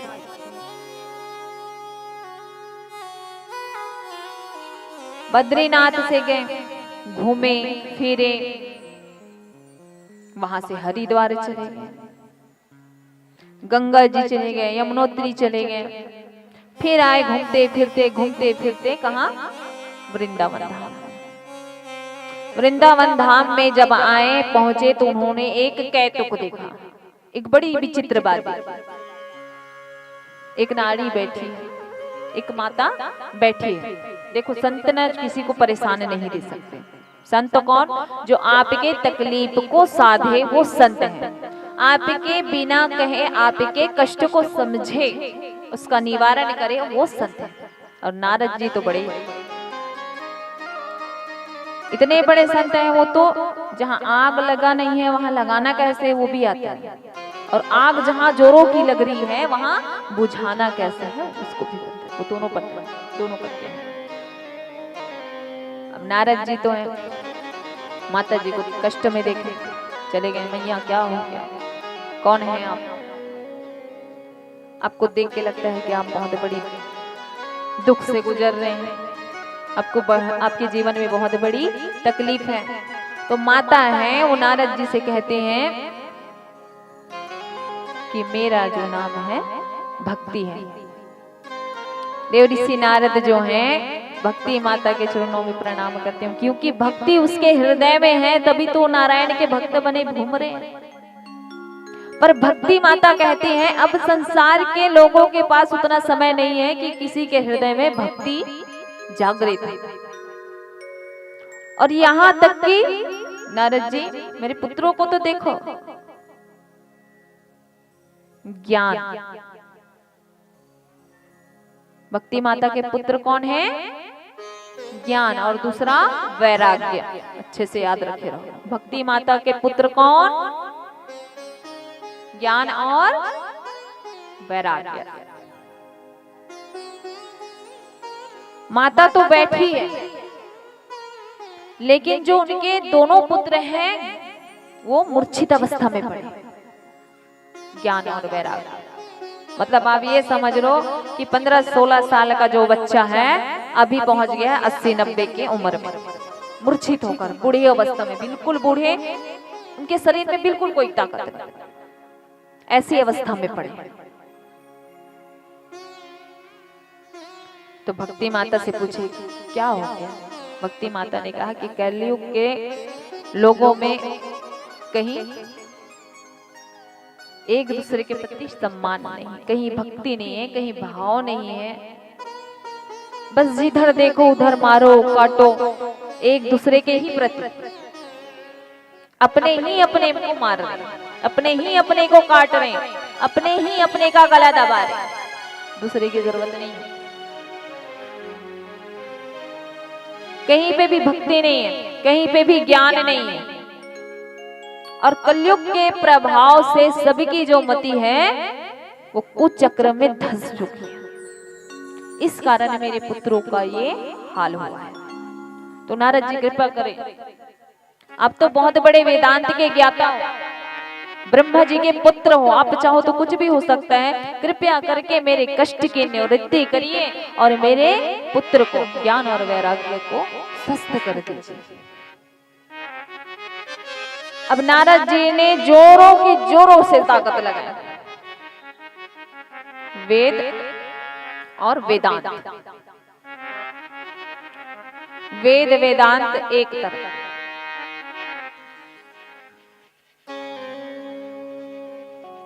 इस सब का जो वेद वेदांत का जितना ज्ञान है हमारे नारद जी के पास, भक्ति माता की कष्ट की निवृत्ति के लिए सारे मंत्रों का उच्चारण कर लिया, सारे पूजा पाठ कर लिए, लेकिन कुछ नहीं हुआ। भक्ति माता कष्ट में डूबी ही है, ज्ञान और वैराग्य का बुढ़ापा भी दूर नहीं हुआ है। अब सब वेद वेदांत पढ़ते पढ़ते मंत्र उच्चारण करते करते जो है नारद जी थक गए और थक हार करके सर पकड़ के बैठ गए, उदास होके बैठे। अब जो इंसान प्रतिदिन इधर उधर घूमता हो, उसे आप एक जगह पर शांत बैठे हुए देखेंगे तो होगा ना संकोच, क्या हो गया, कैसे नहीं जा रहे इधर उधर, नॉर्मल सवाल। सनत कुमार जो है नारद जी के भाई में, ब्रह्मा जी के ही पुत्र हैं, उन्होंने अपने भाई को देखा, क्या हुआ भाई? भ्राताश्री आप तो हमेशा हंसने वाले हैं, चंचल हुए, घूमने वाले हैं, फिरने वाले हैं, एक जगह कभी बैठते नहीं, पर आज क्या हो गया आपको कि इतने आराम से आप यहाँ पर सर पकड़ कर बैठे? तो भाइयों के चरणों में गिर करके नारद जी कहते हैं, भ्राताश्री मैं पृथ्वी को सबसे श्रेष्ठ जगह मान करके इधर उधर घूमने गया, बड़े बड़े मंदिर देवालय गए, दर्शन किए, पर मैं घूमते घूमते घूमते घूमते कहाँ गया? वृंदावन है, पावन धाम है, वहां पर गया। और वहां पर जाने के बाद मैंने भक्ति माता के कष्ट को देखा, उनके दोनों पुत्र जो हैं ऐसे ऐसे परिस्थिति में बैठे हैं, सारी बात अपने भाइयों को बताया। पर भ्राताश्री मुझे तो समझ ये नहीं आया कि मैं इतने वेद वेदांत का ज्ञाता होने के बाद उनके कष्ट के निवृत्ति के लिए, उनके कष्ट को दूर करने के लिए मैंने जब वेद वेदांत का पाठ किया तो उनके कष्ट की निवृत्ति नहीं हुई। पर मैं ऐसा क्या करूं, मैंने तो माता को वचन दिया है, तो मैं उस वचन को कैसे निभाऊं, कैसे भक्ति माता की कष्ट की निवृत्ति करूं और कैसे ज्ञान और वैराग्य का बुढ़ापा दूर करूं, आप ही बताइए।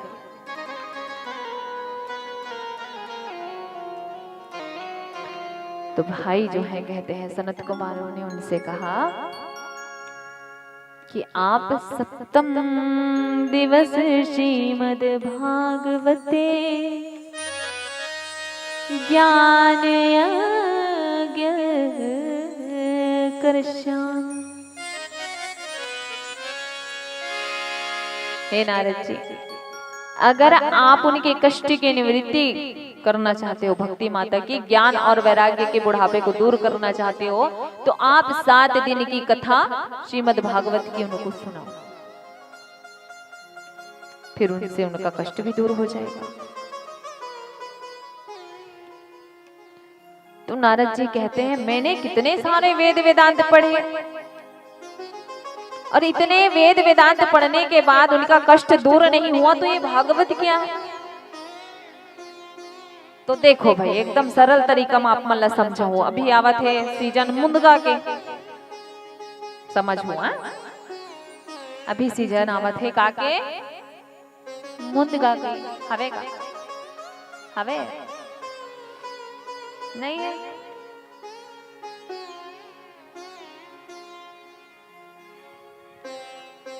मुनगा के पेड़ है, पानी कहाँ डालता है? ऊपर में पेड़ के पत्ता डाली डालता है कहाँ? हाँ वैसे जवाब देते रहो, ठीक है? पानी कहाँ डालता है? और जड़ में पानी डालता है तब फूल थे कहाँ? फर कहाँ धर थे? और पत्ता और फूल और मुनगा के छिलका सबसे ज्यादा स्वाद का मेरा थे का में बने, बोलो ना, मुनगा में मतलब फर में। तो नारद जी ऐसे आप मतलब थोड़ा शॉर्टकट ले लगते समझाए बर जी, समझ नहीं तो मजा नहीं है ना, आनंद नहीं मिली, समझाना जरूरी है। अगर चिठिया चिठिया आगे समझाता हूँ, समझ में आते आते आते तब सौंडकार जी के जो ऋषि है वो कथे भाई ये जो वेद वेदांत है ना वो तो मुनगा के जड़ हरे, कह रहे, और जो श्रीमद् भागवत कथा है वो हम उनका के फर हरे। समझ आ गए? तो वेद वेदांत का आप तोलने लग गए। सुखदेव जी महाराज जी ने ऐसा भी किया है, जब देवताओं को अभक्त समझा तब एक तरफ पलड़े में तराजू में सृष्टि के जितने वेद वेदांत हैं एक तरफ, और एक तरफ है सीधे श्रीमद् भागवत। ये जब एक तरफ बैठा तो ये पलड़ा नीचे की, और बाकी जो संसार के वेद वेदांत हैं वो ऊपर की ओर। एक सर्री से अगर शायरी सुन रहे हो, जो कुर्सी पे बैठा है वो चौकीदार है। जो ऐसा नहीं भाई आप मन बैठे रहो, आप मन नहीं कहा था, वजन ला बतावा था वजन ला। तो जो कुर्सी में बैठा वो चौकीदार, और जो जमीन में बैठा है वो जमींदार। तो बोले जिसपे जान है, जिसपे प्रभाव ज्यादा है उसका पलड़ा तो भारी होगा ना। तो श्रीमद् भागवत का जो पढ़ रहा है वो भारी है। तो अपने भाइयों की बात को सुन करके उन्होंने पूछा कि कथा कैसे कराना है, सारी उन्होंने ज्ञान ले लिया। उन लोगों से पूछ लिए कैसे करना चाहिए, क्या क्या लगता है, कैसे उसके लिए आसन सजाना चाहिए, कैसे कथा करवाना चाहिए।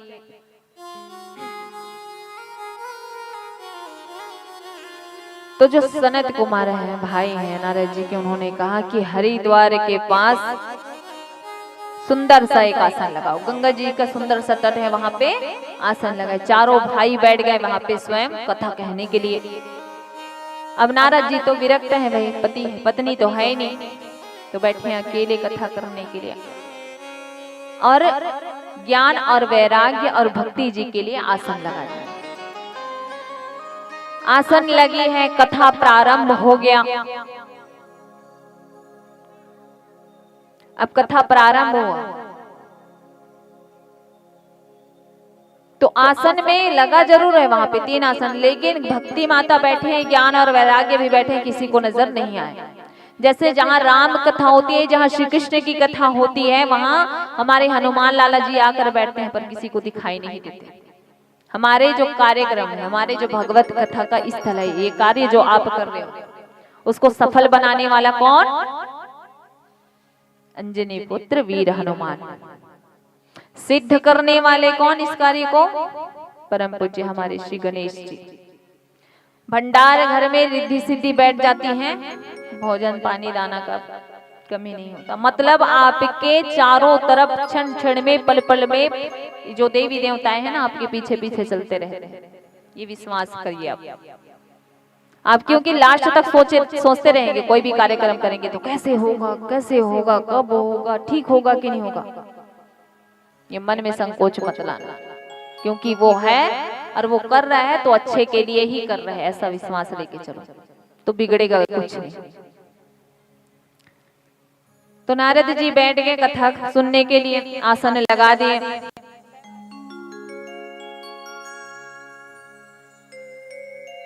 फिर क्या हुआ? नारद जी ने प्रार्थना की कि हे भक्ति माता, ये कथा मैं आपके कष्ट की निवृत्ति के लिए ही करा रहा हूँ, कृपया करके आप आसन ग्रहण कर लीजिए। हम भी कभी भी मन में तो ये संकल्प कर ही लो, प्रत्येक जो बैठे हैं यहाँ पे, आप सभी संकल्प कर लो कि आपके घर में एक ना एक बार भागवत की कथा होनी चाहिए, आपके घर के नाम से, आपके पूर्वजों के नाम से। क्योंकि जन्म जन्मांतर में जो फंसे हैं ना हम लोग, मरण आवन और मरण, ये कुचक्र में जो फंसे हैं हम लोग, आवागमन से छुट्टी अगर देना है, मृत आत्माओं को अगर शांति देना है, तो एक बार तो जीवन में ये संकल्प ले लो कि हमें भागवत कराना ही है, और जब दिमाग में आ जाए तभी उसका संकल्प कर लो। क्योंकि आजकल करते करते ना वो निकल जाएगा, कुछ नहीं कर पाओगे। जब दिमाग में आता है नहीं मुझे मेरे परिवार के नाम से भागवत कराना है, मेरे पूर्वजों के नाम से भागवत एक बार होनी चाहिए, मेरे परिवार के सुख शांति के लिए एक बार कथा होनी चाहिए, ऐसे नहीं कि पूर्वज के ही नाम से। आप एक बार अपने घर में आसन लगा लिए इनका, अपने परिवार के नाम से, मतलब ये आपके पूरे पूर्वज को उतार देगा, जो है उनको भी और जो गए उनको भी। तो मन में ऐसा संकल्प कर ही लो कि एक ना एक दो बार हमारे घर में कथा होनी चाहिए। तो देखिए नारद जी हैं भक्ति माता और ज्ञान और वैराग्य की कष्ट के निवृत्ति के लिए कथा करवा रहे हैं, और हमारी बात होती तो हम करवाते किसी के लिए? बताता खुद के लिए आदमी सोचता है, किसी और के लिए कौन कराने चाहिए, है ना? हाँ भी बोलते, सही बोल रहे हो।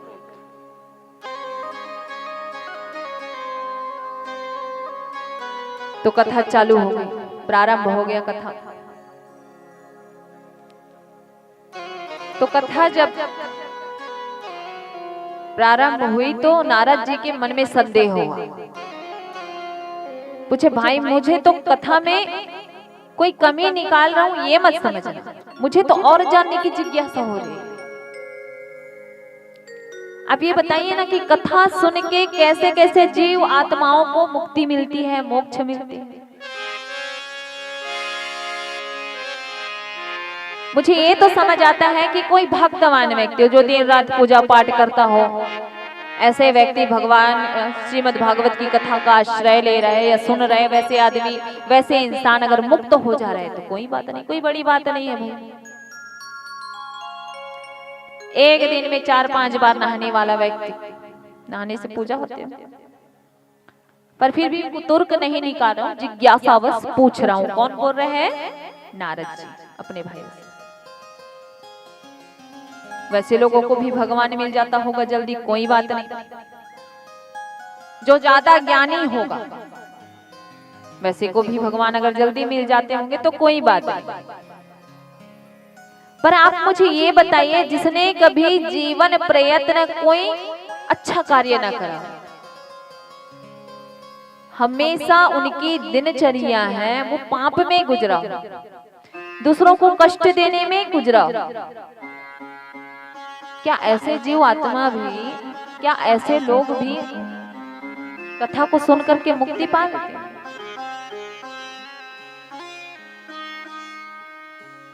जिसने जीवन प्रयत्न पाप कर्म करते करते करते करते जीवन सारी गुजार दिया हो और मर गया हो, क्या वैसे लोग भी इस कथा को सुनने के बाद मोक्ष पा लेते हैं?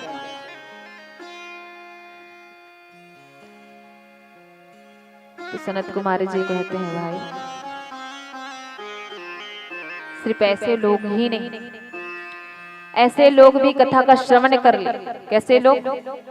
जहां माँ किसी और बिरादरी की, पिता किसी और बिरादरी की, और उन दोनों से जो उत्पन्न संतान है, ऐसे संतान को भी अगर आप 7 दिन तक बैठा करके कथा सुना दो, इसे क्या कहते हैं? वर्णशंख।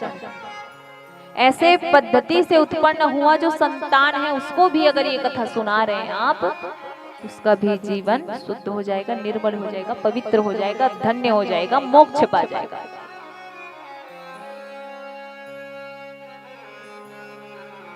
आपने कहा कि कोई जीवन प्रयत्न पाप करने वाला व्यक्ति अगर भगवत कथा सुन ले तो क्या उसे मोक्ष मिल सकता है? बोले नारद जी, ऐसा ही नहीं है। जो जीवन प्रयत्न पाप कर्म करते करते करते करते मर गया और मरने के बाद प्रेत योनि में जाके भटक रहा है, ऐसे योनि में भटकने वाला भूत प्रेत पिशाच भी अगर श्रीमद् भागवत का शरण ले ले, कथा सुन ले, तो उन जीवात्माओं को भी मोक्ष मिलता है। तो ऐसे जीवात्मा कौन है?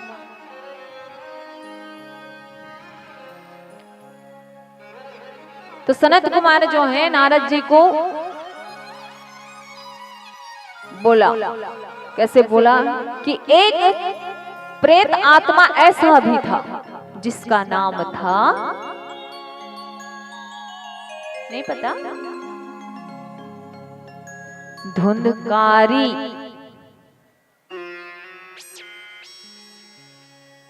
ये ऐसा पापी व्यक्ति था जिसने अपने स्वार्थ के लिए लोगों का खून बहाना, लोगों का क्या, अपने माता पिता को भी मार डाला अपने स्वार्थ के लिए, अपनी गंदी आदतों के लिए। जो देह का अभिमानी होता है ना, वो अपनों को नहीं छोड़ता, जो देह अपने आप को सुरक्षित रखना चाहता है।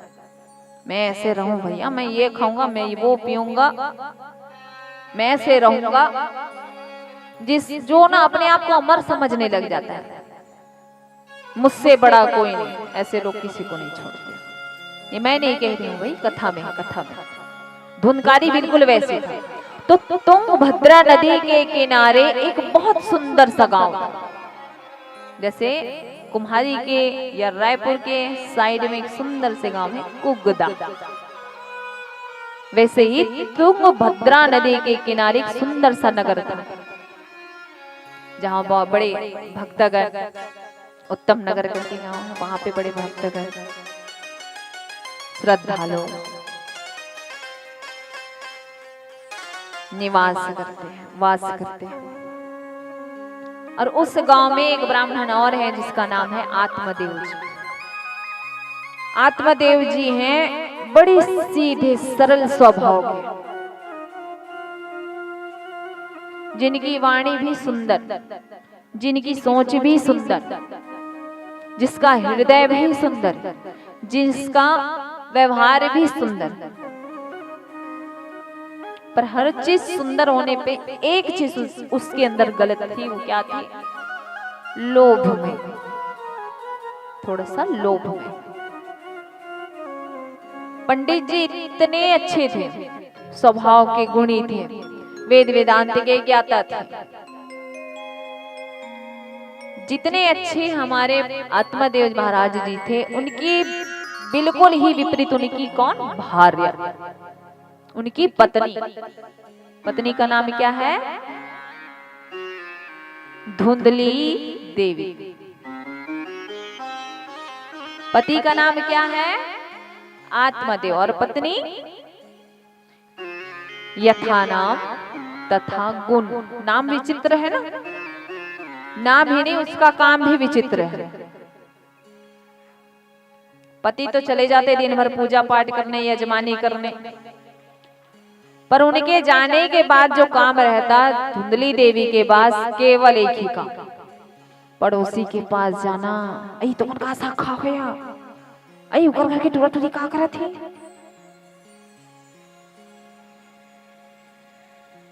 एकड़ तो हो गए बात। अब यहाँ से खसकी दूसरे के घर गई, जबरदस्ती का आग लगाना, जबरदस्ती का। आई हम लखात पियत नहीं देख सकत हो, होता है ना ऐसा। पति के जाने के बाद क्या करती धुंधली देवी? बिल्कुल यही कार्यक्रम अपना प्रारंभ कर देती प्रतिदिन। और पति के आते हैं, आइए स्वामी, बहुत देर कर दी आपने, इतना समय कैसे लग गया आपको? बिल्कुल ऐसे हो जाते हैं, हाथ जोड़ के ऐसे खड़ी हो जाती पति के सामने। इसलिए पति की नजरों में धुंधली देवी के लिए अलग ही स्थान था।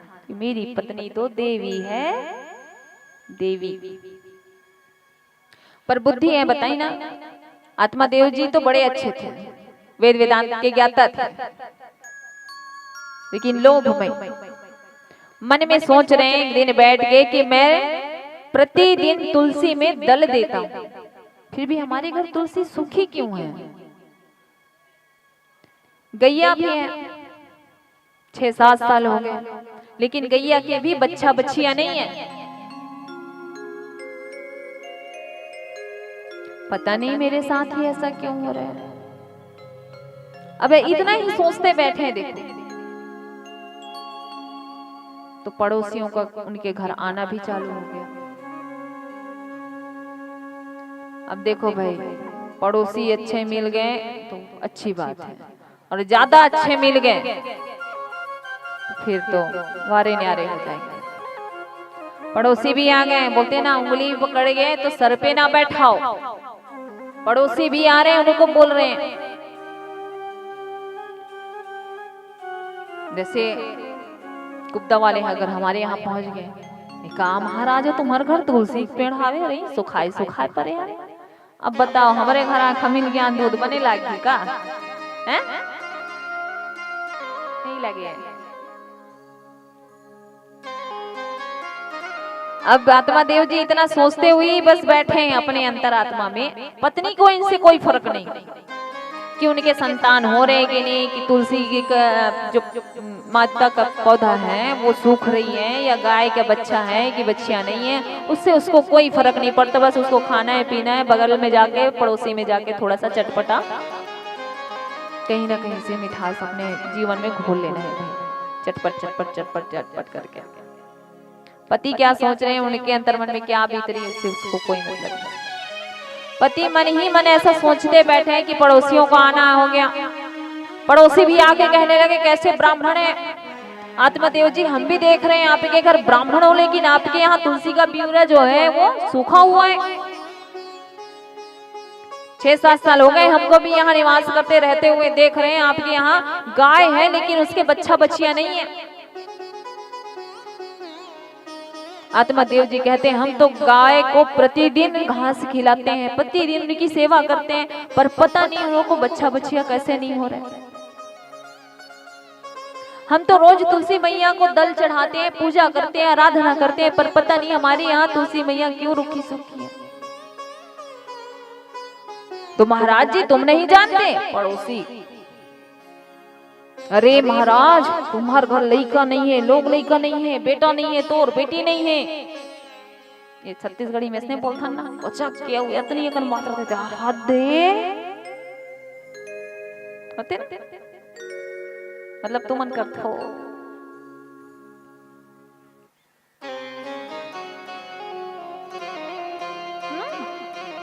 मतलब तू ही मन ज्यादा करत होते, कैसे ती ज्यादा दिखत दांत।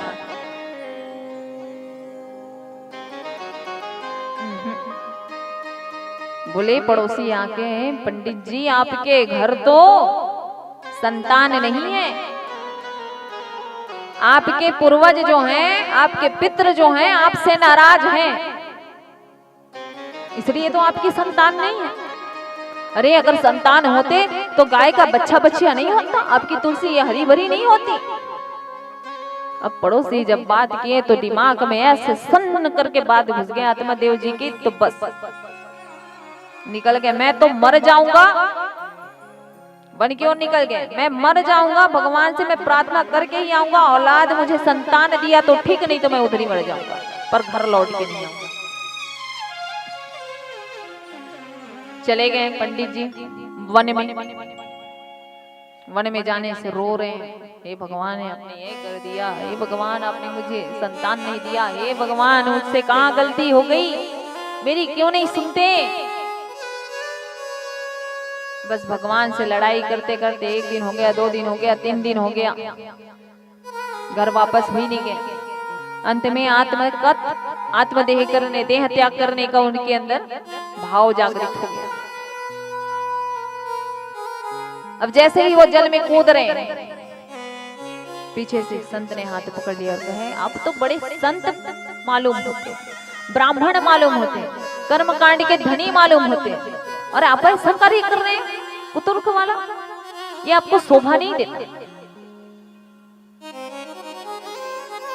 तो आत्मदेव जी हैं संत के चरणों में गिर गए। और संत कैसा होना चाहिए? जो आपके बिगड़े हुए काम को साधा, आपके बिना कहे आपकी परिस्थिति को जो समझ। संत जो होते हैं ना, बड़े करुणावान होते हैं।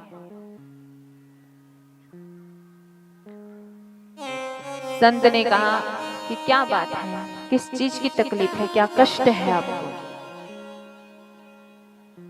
आत्मदेव जी चरणों में गिर कर बोले, हे प्रभु, आप तो संत हैं, आप तो महात्मा हैं, आप चाहे तो पूरे भविष्य रेखा बदल दे, जन्म कुंडली बदल दे, मेरे भी भाग्य में ताला लगा है उसको खोल दो। बोले क्या हुआ? भाई मेरे संतान नहीं, मेरे पुत्र नहीं है, इसलिए मेरे घर गौ माता जो है वो बांझ है, मेरे यहाँ तुलसी माता का जो विरवा है वो सूखी है। लोग भी कहते हैं कि तुलसी माता मेरे हाथ का जल नहीं पाती क्योंकि पितृ मुझसे नाराज है, इसलिए मेरे घर संतान नहीं है, इसलिए ये सब हो रहा है। तो कृपया करके आप मुझे संतान सुख मिल जाए, इतना आशीर्वाद दे दो। साधु महाराज जी कहते हैं, परमात्मा, हे दुखी आत्मा, जिस पुत्र के बारे में आप सोच रहे हैं, ये पुत्र के पीछे भाग करके आप अपना जीवन व्यर्थ ही कर रहे हैं। आप तो भगवान का धन्यवाद करो कि आपके पुत्र नहीं है, मतलब आप किसी के ऋणी नहीं हो। ऋणी मतलब किसी के कर्जा खा करके नहीं आए। पुत्र हुआ, पुत्र अगर कोई पुत्र निकल गया तो जीवन भर आपको रोना पड़ेगा। पुत्र होने के बाद अगर कोई पुत्र निकल गया, गलत रास्ते पे चला गया, समाज में आपकी बदनामी करे, आपका नाम, आपका मान सम्मान ना रखे, तो ऐसे औलाद को पाकर खुश रहोगे? जिस पुत्र के लिए तुम यहाँ भटक रहे हो, यहाँ आत्म का त्याग करने के लिए आए हो, देह का त्याग करने के लिए आए हो, ये पुत्र क्या करेंगे? इतना ही ना कि तुम मरो और मरो और मरो, उसके बाद वो आग दे दे, इसके लिए पुत्र पुत्र कह रहे हो। तो आप तो भगवान का धन्यवाद करो कि आपके पुत्र नहीं है। पुत्र तो उनके होते हैं जो ऋणी होते हैं, संतान उनके होते हैं जो ऋणी होते हैं। देखिए, कुपुत्र, पुत्र अगर कुपुत्र निकल जाए तो जीवन भर आप उसका बोझ ढोगे, और अगर पुत्र सुपुत्र निकल जाए तो वो आपका बोझ होएगा। और दान प्रदान में ही लगा है भैया इस संसार। आज हम उसको खिला रहे हैं, कल वो हमको खिलाएगा, बस और कुछ नहीं। अगर अच्छा पुत्र मिल गया, मानो आपने अगले जन्म में उसको कई पैसे दिए, खिलाए पिलाए, कर्ज लग के आया है, तो इस जन्म में आपके माता पिता की सेवा करके खिला पिला के उसको बराबर करेगा। और नहीं खा के आए होंगे, अगले जन्म में उसका खाए होंगे, तो मरते तक इस जन्म में आपको खिलाना पड़ेगा। तो आत्मदेव जी, आप तो भगवान का धन्यवाद करो कि आपके पुत्र नहीं है, क्योंकि आप रेडी नहीं हो। और ज्यादा ही पुत्र की अगर कामना है तो कान्हा को ही, लड्डू गोपाल को ही अपना पुत्र बना लो। अरे आत्मदेव जी, ये दुनिया के जो पुत्र हैं, ये संसार के जो पुत्र हैं, वो धोखा दे देंगे, लेकिन इनको अगर पुत्र मान लोगे तो ये धोखा कभी नहीं देगा।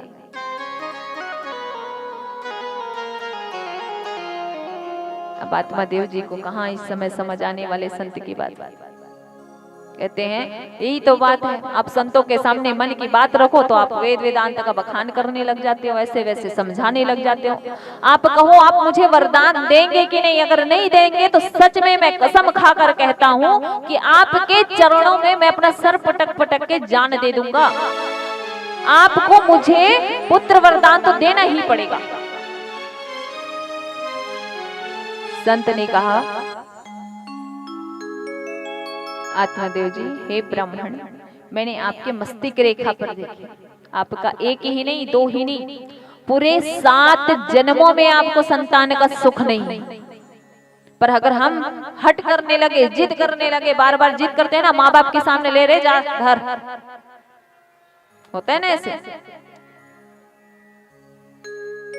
संत भी थक गए, हार गए, उनको समझा करके, और संत ने एक फल लिया और उस फल को आत्मदेव जी को दे दिया और कहे कि इस पत्नी को पूरे विधि विधान बता दीजिए, इसको ले जाकर के अपनी पत्नी को खिलाना। अब इतनी तपस्या करके सर पटक के वो फल तो ले गए घर। अब धुंधली देवी को दिए, देवी खाओ, इसको खाओगी ना तो पुत्र होगा हमारा, हमारे संतान होंगे। अब भाई जैसे पति का भाव है वैसे पत्नी का भी तो होना चाहिए। टार दादा काका लाग दे थे महाराज, हम नहीं खान। भाव उसका ऐसा, स्त्री है पर भाव उसका शुद्ध नहीं है। ये फल लाके तो दे दिया महाराज ने हमें, हम नहीं खाएंगे इसको। अरे इस फल को खा लेंगे तो हम पड़ोसी में जो मनोरंजन करने जाते हैं ना, वो भी हमारा बंद हो जाएगा। फिर इतने शरीर, भारी भारी शरीर को हम लेके यहाँ वहां चल भी नहीं पाएंगे। अरे कहीं खाना बनाते बनाते आग लग गया घर में तो हम दौड़ भी नहीं पाएंगे।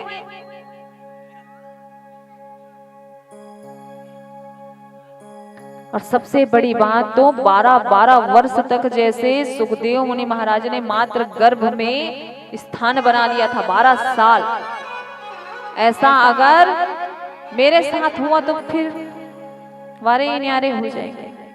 तो क्या किया, फल को लेकर के चली गई कहाँ, गौ माता के पास। पहले तो गई अपने मित्र के पास, सहेली के पास।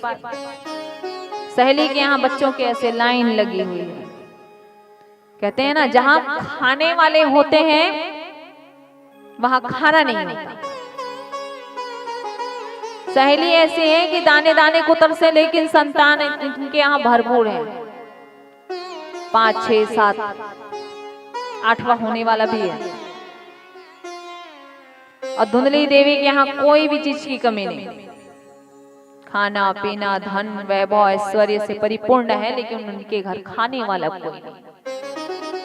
सहेली के पास गई, देख बहन मेरे पास इतना इतना धन है, इतना तुझे दे दूंगी, बस एक काम करना, ये 8वां जो तुम्हारा होने वाला है ना वो मुझे दे देना। अब भाई सहेली है, एक बच्चा पेट में है, उसके लिए सोचे कि और बाकी खाने वाले उसके लिए सोचे, वो भी सोचे ठीक है ये तो दे दूंगा, भाई मेरा ही औलाद वहां पे जाकर के राज कार्य संभालेगा, भाई राजा होगा, एकलौता होगा, इधर से भी हाथ डालूं तो घी में, इधर से भी डालूं तो घी में, इधर भी पैसा मिल रहा है और इधर भी धन संपत्ति मिल रही है। हाँ कर दिया। अब दोनों ने जा करके उस फल का परीक्षा लेने के लिए उस फल को गाय को खिला दिया।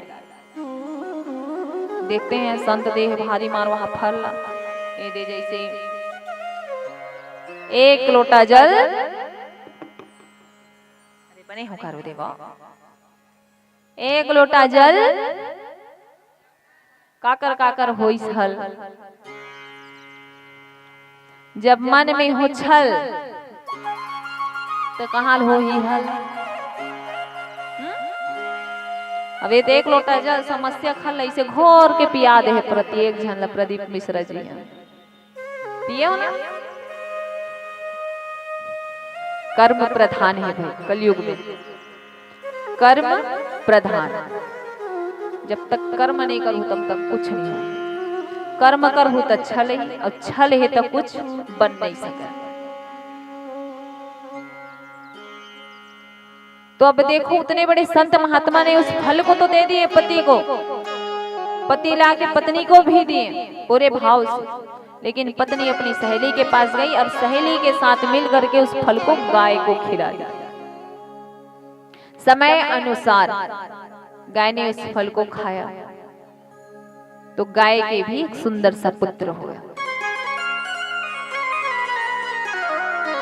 गाय का जो पुत्र हुआ उनका संपूर्ण शरीर है वो मानव के जैसे, और केवल दो जो कान है वो है गौ माता के जैसे, इसलिए उनका नाम आत्मदेव जी ने नाम रखा गोकर्ण।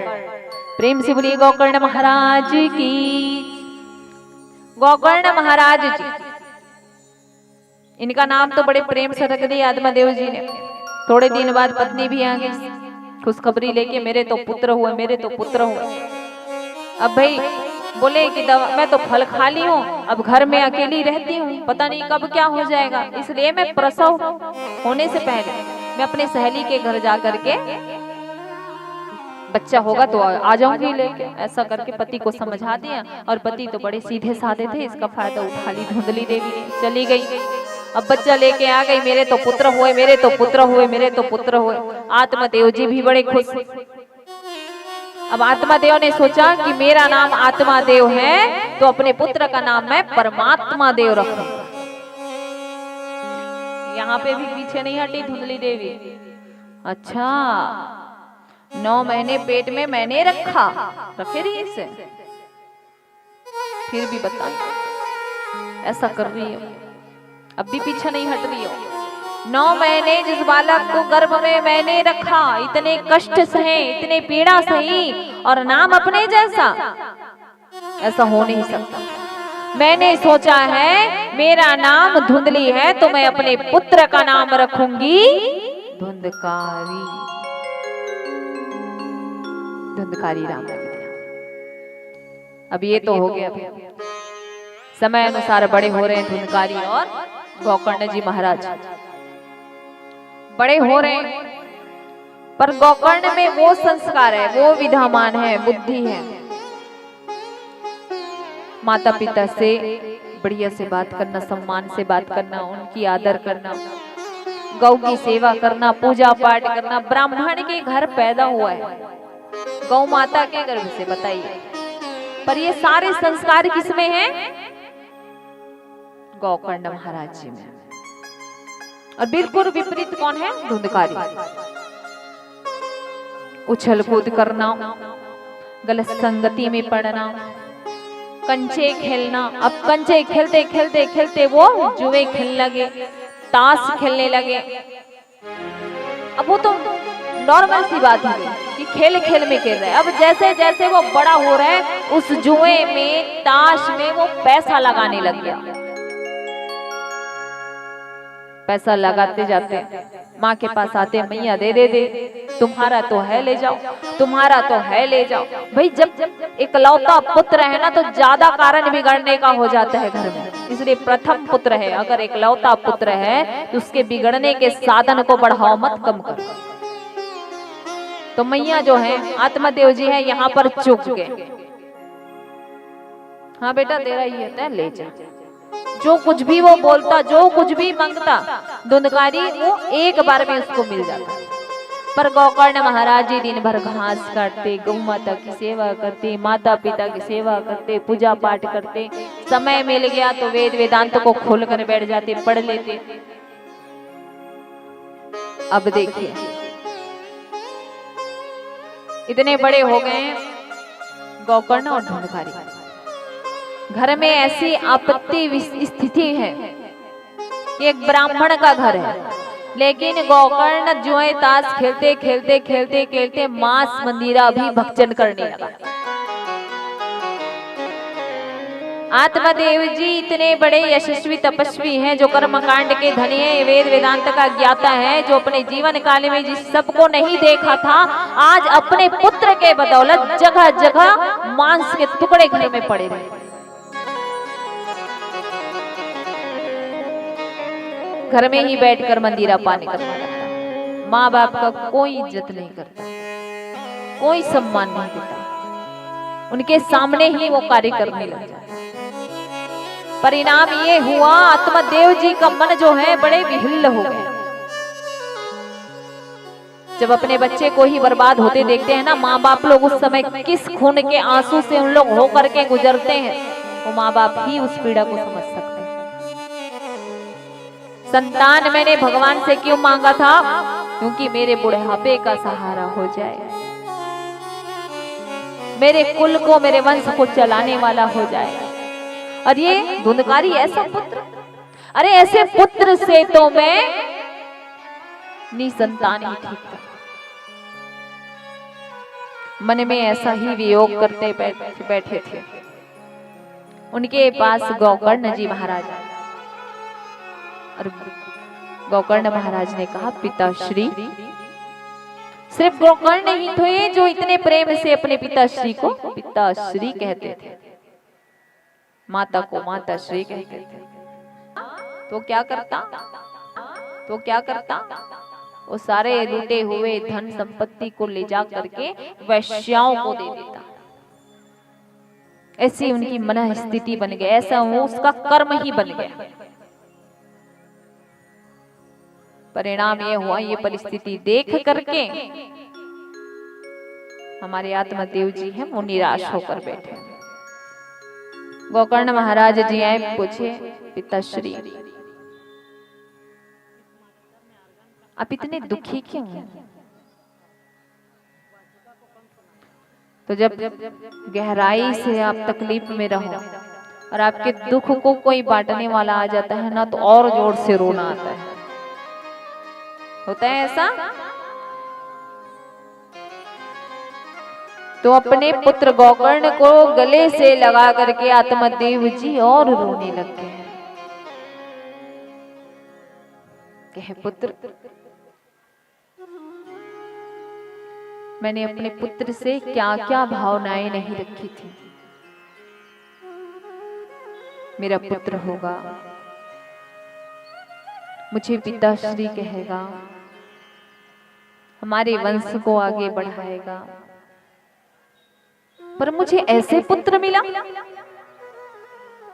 जो पल पल क्षण क्षण मेरे बसे बुसाए घर को, मेरे ब्राह्मण जैसे घर को, मेरे निवास स्थान को उसने नरक का अड्डा बनाकर रखा है। मैं जहां कहीं भी कदम रखता हूँ, पुत्र मुझे मांस के टुकड़े दिखते हैं, मंदिरा दिखते हैं। ऐसा मेरे विप्र ब्राह्मण के घर को नरक का अड्डा बना करके रखा है मेरे पुत्र। मैंने ऐसा पुत्र तो नहीं चाहता।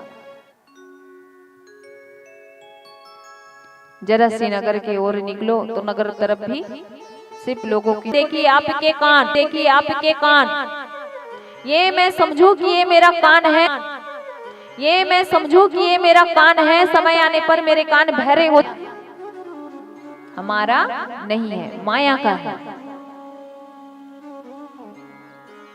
तो आपका पुत्र कैसे हुआ जब शरीर आपका नहीं है? आपके दांत आपके नहीं, आपके कान आपका नहीं, ये तो केवल शरीर है जो चलने के लिए आया है, कठपुतली के जैसे अपने कर्म करने के लिए। भैया इतने दिन शरीर है, ऐसे बड़े हो गए, ऐसे कमाना है, ऐसे खाना है, ऐसे मरना है। अब इस बीच में आप क्या कर रहे हो अपने लिए और ऊपर जाने के लिए, वो आप पे निर्भर करता है। मेरे पुत्र मेरे बच्चे हाय, मेरा घर हाय, मेरी संपत्ति हाय हाय हाय हाय करते फिर जीवन निकल जाता है, बाद में फिर राम राम राम राम राम राम, बस केवल एक ही शब्द है सत्य है, केवल राम नाम ही सत्य है, और इसके सिवा बाकी सब असत्य है। बड़ी सुंदर सा भजन है इसमें।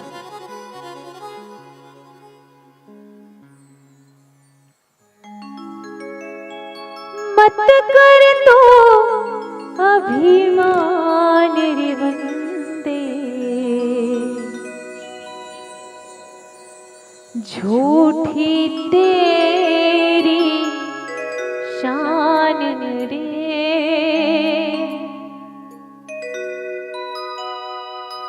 मत कर तू अभिमान।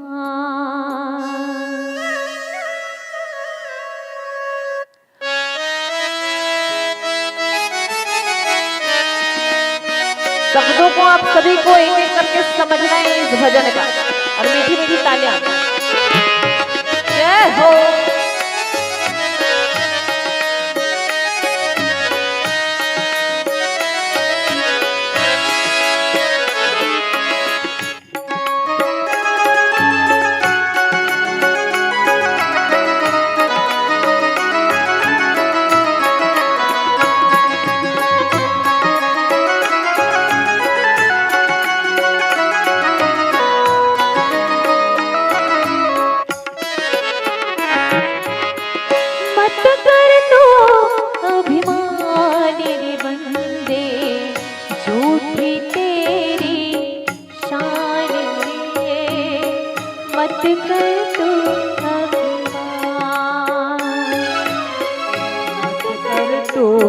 अभिमान रे बंदे, झूठी तेरी शान रे, मत कर तो अभिमान, मत कर तो अभिमान रे बंदे, झूठी तेरी शान रे, मत कर तो मत कर तू अभिमान रे बंदे, झूठी तेरी शान रे, मत कर तू अभिमान।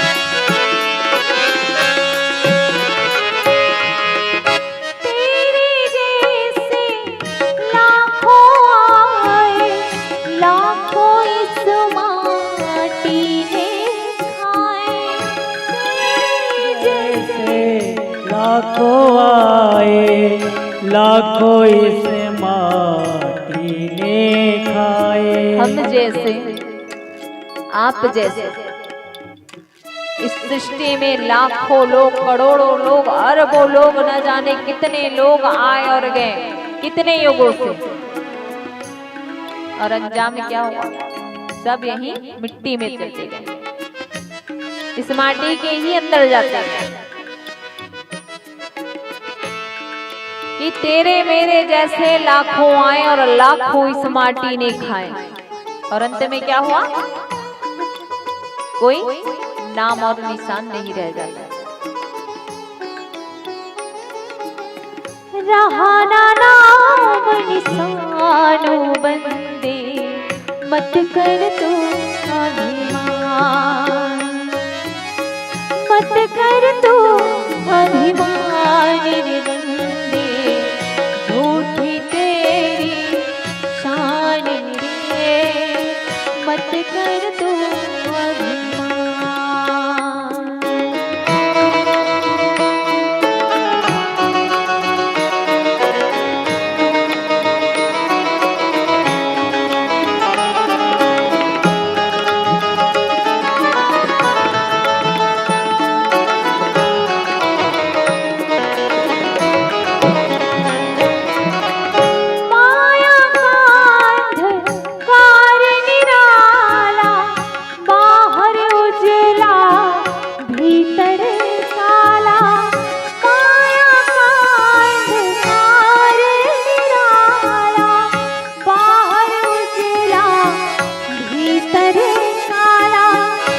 इसको तो पहचान रे बंदे, मत कर तो अभिमान,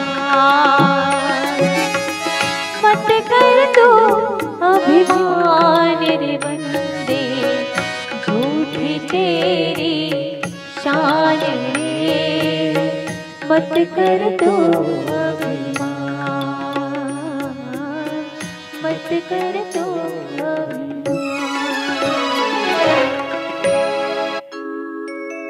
तो इस शरीर की केवल 3 गति होनी है। जलाओगे तो क्या बनेगा? राख।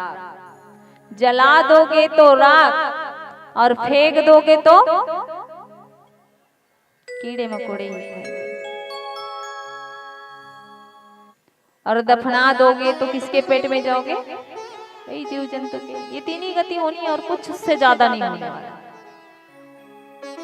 उस माया में आप फंसे हैं पिताश्री। पर देखिए गोकर्ण की ऐसी बातों को सुनकर, ये भजन मैं नहीं गा रही थी, ये भजन कौन गा रहा था? गोकर्ण अपने पिता को समझाने के लिए। और इस भजन को सुनते ही उसके मन की विरक्ति है वो दूर हट गई और चले गए मन में भजन करने।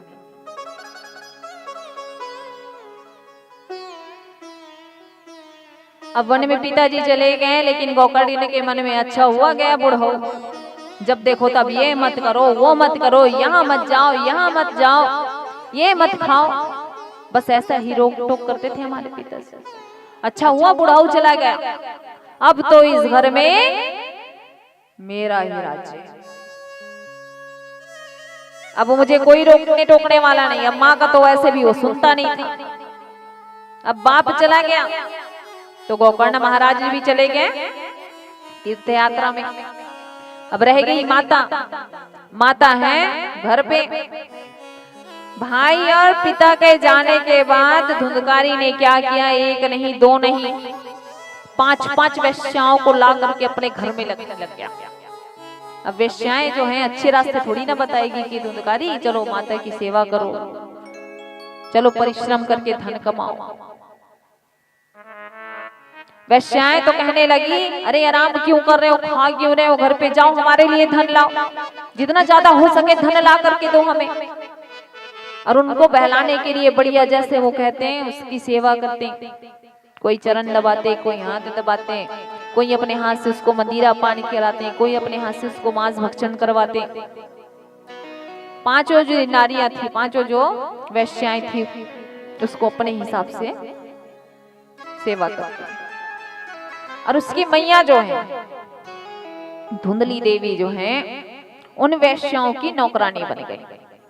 कुएं से उनके लिए पानी लाना, उनके लिए भोजन बनाना, उनके जूठे बर्तन मारना, उनके कपड़े धोना, ये सब कार्य जो है उन वैश्याओं की कौन करती? ब्राह्मणी धुंधली देवी। जरा सा कुछ बोलने पर वैश्याएं भी उनके ऊपर अत्याचार करती, हाथ उठाती, और पुत्र भी उनके ऊपर हाथ उठाता। धुंधकारी ऐसे विखिल्ल हो गया, ऐसे पापी हो गया कि अपने माता से ही उन वैश्याओं के चरण तक दबाता। माता के मन में बड़े कष्ट हुए। आज उसके मन में कष्ट ये हो रहा है कि मैंने ऐसे संतान के लिए अपने पति से झूठ बोले, अपने पति को वन में जाने के लिए मजबूर किया, लेकिन बेटे को नहीं छोड़ा। मैंने अपने पति का साथ छोड़ा लेकिन अपने पुत्र का साथ नहीं छोड़ा। आज वो पुत्र मेरे साथ ऐसा कार्य कर रहे हैं। माता के मन में कष्ट ऐसा हुआ कि जिस कुएं में कपड़ा धोती थी वैश्याओं के, जिस कुएं से पानी लाती थी उनके लिए, उसी कुएं में जा करके माता धुंधली ने अपने देह का त्याग कर दिया।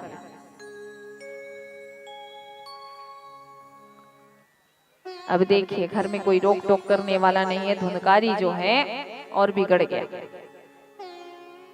अब चोरी डकैती करते करते वैश्याओं का हर शौक पूरा करते करते एक दिन राजा के नजर में चढ़ गया। मतलब राजा के घर ही चोरी कर दिया। अब जैसे वैश्याओं को पता चला कि ये तो राजा के घर से चोरी करके ला रही है, ये तो राजा के नजर में चढ़ गया, अब राजा जान गया है तो ये हमें छोड़ेगा नहीं, राजा जो है हमें छोड़ेगा नहीं। और धुंधकारी के चढ़ते चढ़ते तो राजा हमको भी सूली पे चढ़ा देगा, हमको भी मार देगा। तो जितने धन है, जितने संपत्ति है, काम करते हैं पांचों मिल करके संगठन बना लिए अपने, जितने धन है संपत्ति है उसको लेकर के चले जाते हैं। पर अब भाई राक्षस है धुंधकारी, तो अपने माँ बाप को नहीं छोड़ा, हम चले जाएंगे अगर धन को लेकर के, तो हमें थोड़ा ना छोड़ेगा। तो उसके लिए क्या तरीका अपनाया, पहले होते उसे पूरे मदहोश होने तक पिला दिए, पूरे मदहोश होने तक पिला दिए, इतना कि उसके शरीर पर जान नहीं। इतना मंदेरा पान कराने के बाद उनके हाथ पैर को चारों तरफ से बांध दिए और जलते हुए कोयले को पहले तो उसके मुंह में डाला और उसके बाद फिर उसे जीवित ही जला दिया, जिंदा ही जलाकर मार दिया। कर्म तो खराब था ही, तो मृत्यु अच्छी होगी क्या? कहावत है ना, कर्म ऐसा करो कि फल भी अच्छा।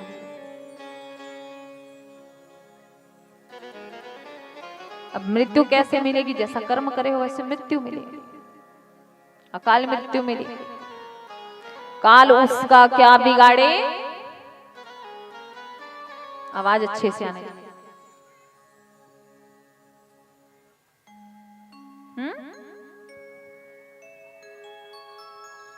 जो भक्त हो महाकाल, अकाल मृत्यु वो मरे जो काम करे चंडाल का, और काल उसका क्या बिगाड़े जो भक्त हो मेरे सरकार का।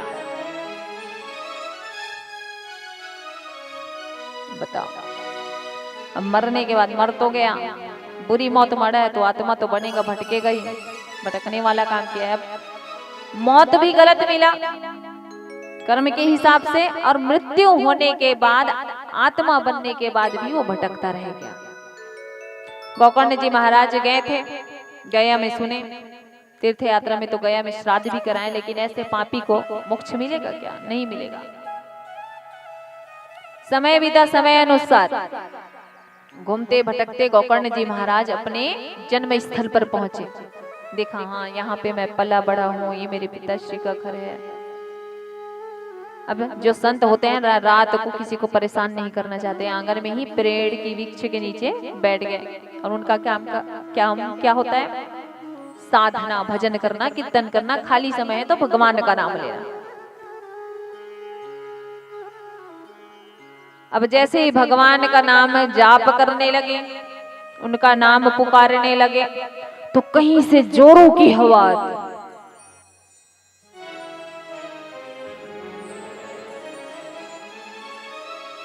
फिर देखते क्या हो रहा है, इतना जोरों की हवा चल रही है। फिर आंख बंद करते, फिर प्रभु का नाम जाप करते, ओम नमो भगवते वासुदेवाय नमो नमः, तो अग्नि प्रज्वलित हो जाती। तो कभी अलग अलग तरीके से कुत्ते जानवर की आवाज आने लगती। तो संत है ना, संत तो समझ जाते हैं कि जरूर कुछ ना कुछ गड़बड़ है। तो हाथ में उन्होंने जल लिया और बोले, भाई आप कौन हैं? सामने में आकर के खड़े हो जाए, वरना हम ऐसे श्राप देंगे फिर आप सोच नहीं सकते। तो उनके सामने काला सा साया आकर खड़ा हो गया, बहुत बड़ा काला सा साया। और वो काला सा साया जो है हमारे गोकर्ण महाराज जी के पास हाथ जोड़ के खड़ा है। और वो काला साया किसका है? धुंधकारी का। काला साया है, वो कहता है कि आपके जैसा भाई जिसके पास हो, आपके जैसा ज्ञानी भाई जिनके पास हो, उसके होते हुए मुझे, अपने ही छोटे भाई को आप ऐसे प्रेत योनि में भटकने दो, ये तो शोभा नहीं देता। भाई मैं आपके सामने हाथ जोड़ रहा हूं, मुझे इस प्रेत योनि से मुक्ति दिला दो। मैं बहुत कष्ट में हूं, मैं बहुत पीड़ा में हूं।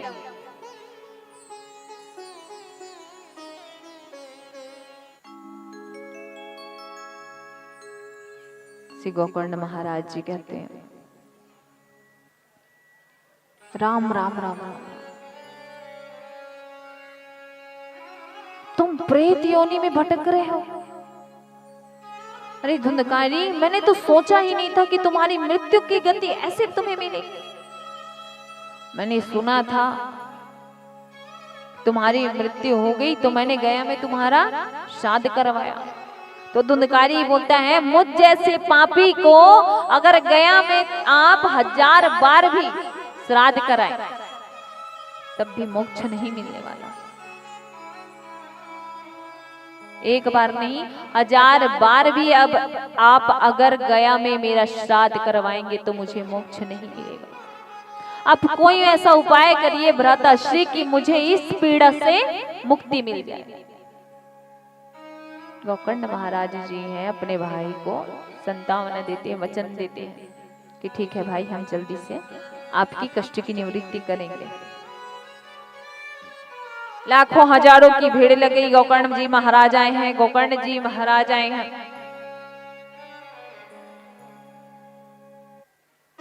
तो गोकर्ण महाराज जी ने क्या किया,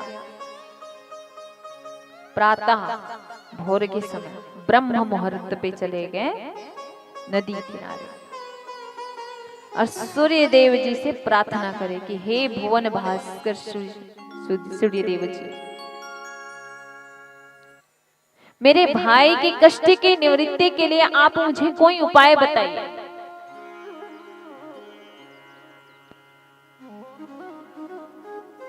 भुवन भास्कर सूर्यदेव ने कहा कि हे पुत्र, श्रीमद् भागवतान मुक्तेः सप्ताहं वाचलां कुरुम। अगर अपने भाई की मुक्ति चाहते हो तो श्रीमद् भागवत का सप्ताह ज्ञान यज्ञ, ये बहुत बड़ा यज्ञ, छोटा मोटा यज्ञ नहीं है, ये यज्ञ आप रखो। और धुंधकारी से कहो, उनके लिए आसन लगाओ और कहो कि ये कथा आप आकर के सुनो, ये कथा मैं तुम्हारे लिए रखा हूं। और धुंधकारी को देखना मुक्ति मिल जाएगी। वनवास कर सूर्य देव जी के चरणों में प्रणाम करके उनसे आज्ञापित हो करके धुंधकारी का भाई जो गोकर्ण है उनकी मोक्ष के लिए कथा करना प्रारंभ करें। अब देखिए, पहले कथा कैसे होता था, तो आजकल तो फोन है, मोबाइल है, तरह तरह के हमारे पास ऑप्शन है कि लोगों को हम बता सके। पहले क्या है, कथा हो रहे हैं वहां पे, दो सुनते, दो चौथे को बताता, चौथा पांचवा को बताता, ऐसा करते करते करते करते पूरे जगह ये बात फैल गई कि गोकर्ण महाराज जी हैं श्रीमद् भागवत का कथा कर रहे हैं। तो कुंभ जैसा वातावरण लग गया, कुंभ जैसा मेला लग गया, कथा हो रही उसी स्तर पर। गोकर्ण महाराज जी ने सुंदर व्यास मंच बनाया है, अपने भाई के लिए सुंदर आसन लगाया है, माता तुलसी को विराजमान करे हैं, गणेश जी का आवाहन करे हैं, सब देवी देवताओं का आवाहन करके बुला करके स्थापित करके गोकर्ण जी को भी बैठाए। अब गोकर्ण महाराज जी तो प्रेतात्मा है, प्रेतात्मा हवा आए तो इधर को उड़े, एक हवा आए तो उधर को उड़े। तो गोकर्ण ने क्या किया, धुंधकारी क्या किया कि आसन में ना बैठ करके वो सप्त खंबा बांस का जो खंबा था उसके अंदर वो चला गया। और उसके अंदर जाते प्रथम दिन की कथा हुई, और प्रथम दिन की कथा जैसे समाप्त हुई एक ग्रंथि फट गई। दूसरे दिन की कथा हुई, फिर एक ग्रंथि फट गई। ऐसा करते करते करते करते गोकर्ण महाराज जी ने 7 दिन की कथा सुनी, और 7 दिन की कथा को सुनते सुनते 7 ग्रंथि फटी। और पूरी ग्रंथि फटने के बाद उनमें से उस 7 ग्रंथि के अंदर से देव रूप में, देवता के रूप में धुंधकारी बाहर आया। और साक्षात भगवान के परिषद जो हैं उनके लिए विमान लेकर आए हैं। किनके प्रभाव से? श्रीमद् भागवत के प्रभाव से। इसलिए तो कहते हैं सब आ जाओ इनके आश्रय में, सारा दुख दूर हो जाएगा, बस विश्वास मत हटाना।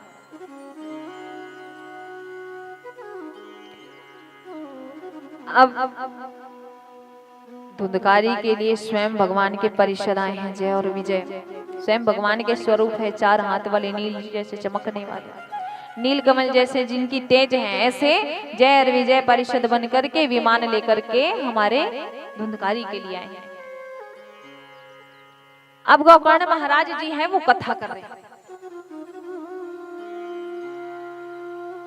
उन्होंने कहा जय और विजय को रोके, प्रभु रुकिए, क्षमा चाहता हूं, लेकिन बताइए कथा सुनने वाले इतने सारे हैं, कथा श्रवण करने वाले इतने सारे हैं, तो केवल धुंधकारी के लिए ही विमान क्यों आया? हम सबके लिए क्यों नहीं आया?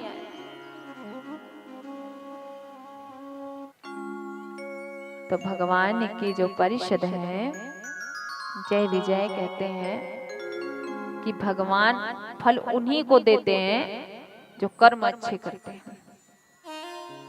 आप तो कथा करके चले जाते थे गोकर्ण महाराज जी, बाकी लोग भी चले जाते थे। किसी को खाना बनाना है, किसी को खाना खाना है, किसी को सोना है, किसी को कुछ और करना है, इस सब में व्यस्त हो जाते हैं। लेकिन सबके जाने के बाद आसन पे बैठा हुआ जो आत्मा धुंधकारी है, वो प्रभु की कथाओं का चिंतन करता था। आज प्रभु ने ये किया, आज प्रभु की ये कथा हुई, कल प्रभु की ये कथा होने वाली है, आज प्रभु की ऐसी झांकी का हमने दर्शन किया, आज प्रभु की ऐसे लीला का हमने श्रवण किया। बस ऐसे सोचते सोचते उस कथा का समय फिर आ जाता, फिर वो कथा सुनने में तन्मय हो जाता। भाई कथा सुनने में आपके श्रोतागण हैं, उन्होंने थोड़ी सी इसलिए पद्धति बिगड़ गई। कथा सुनने में अगर आपका नियम गड़बड़ा रहा है तो फल देने में भी गड़बड़ाएगा। धुंधकारी ने ही सच्चे मन से कथा सुनी है और उसको अपने जीवन में उतारा है, उसको गुना है, उसको सोचा है, इसलिए आज प्रभु का जो विमान है उसके लिए आया है। गोकर्ण महाराज जी खड़े हैं, हाथ जोड़े। जय विजय का भी दर्शन पाना मतलब स्वयं भगवान हरि का दर्शन पाना। अब इधर तो चले गए, धुंधकारी को तो मिल गई मुक्ति। अब इधर बैठे हैं आत्मादेव जी। आत्मादेव जी भी लग गए भजन कीर्तन करने में। गोकर्ण महाराज जी वो भी लग गए अपने भजन कीर्तन करने में। और हमारे जय विजय हैं जो भगवान के पार्षद हैं, वो देव रूप में हमारे धुंधकारी को लेकर के सीधे प्रभु के हरि के चरणों के पास लेके चले। ये कथा तो हो गई उन प्रेतात्माओं की जिन्हें श्रीमद् भागवत की कथा का आश्रय लेने के बाद, भगवत कथा श्रीमद् भागवत कथा का शरण में अपने जीवन को समर्पित करने के बाद एक आत्मा को मुक्ति मिली। अब यही कथा कहाँ सुना रहे हैं हमारे भक्ति देवी को, और ज्ञान और वैराग्य को कौन? नारद जी। नारद जी के भाई सनत कुमार जी।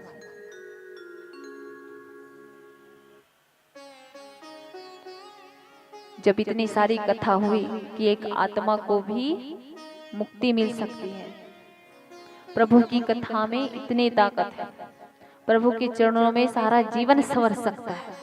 लोगों के मन में भक्ति की उत्पत्ति हुई।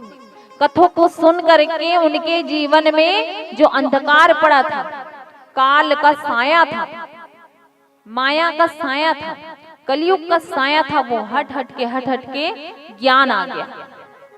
और ज्ञान आने के बाद सभी के जीवन में वैराग्य की भावना जड़ गई और भक्ति माता ज्ञान और वैराग्य सभी साक्षात सभी लोगों के बीच में प्रकट हो गए। प्रेम से बोलो भक्ति मैया की। ज्ञान और वैराग्य का कष्ट दूर हुआ। देखो भक्ति माता की कष्ट की निवृत्ति हो अगर भक्ति माता कष्ट में नहीं है तो प्रत्येक के हृदय में भक्ति का भाव जागेगा, और जहाँ भक्ति का भाव जागता है वहाँ ज्ञान की बातें होती हैं, और जहाँ ज्ञान की बातें होती हैं वह वैराग्य का भी भाव जागृत होता है। तो आज की कथा यहीं पर विराम लेती है। देखिए, उससे पहले एक बढ़िया सा भजन, तब तक आप आरती की तैयारी कर लेंगे।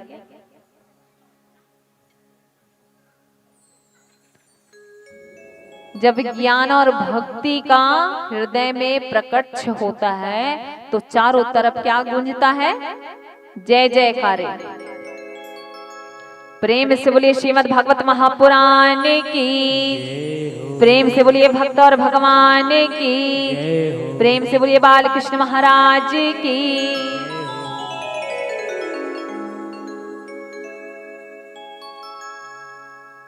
अपने अपने स्थान पर सब खड़े हो जाएंगे। एक भजन, इसके पश्चात आरती।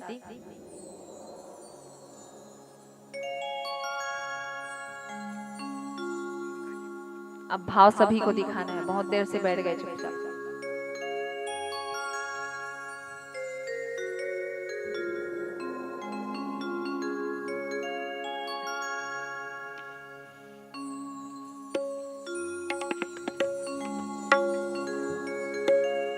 सब देवों में देव बड़े हैं,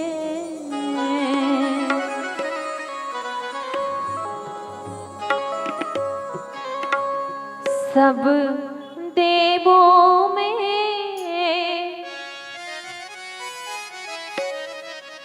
राम है। तो आवाज जोर से आने चाहिए भाई। जिनके कौन है संग? राम जी के संग कौन है?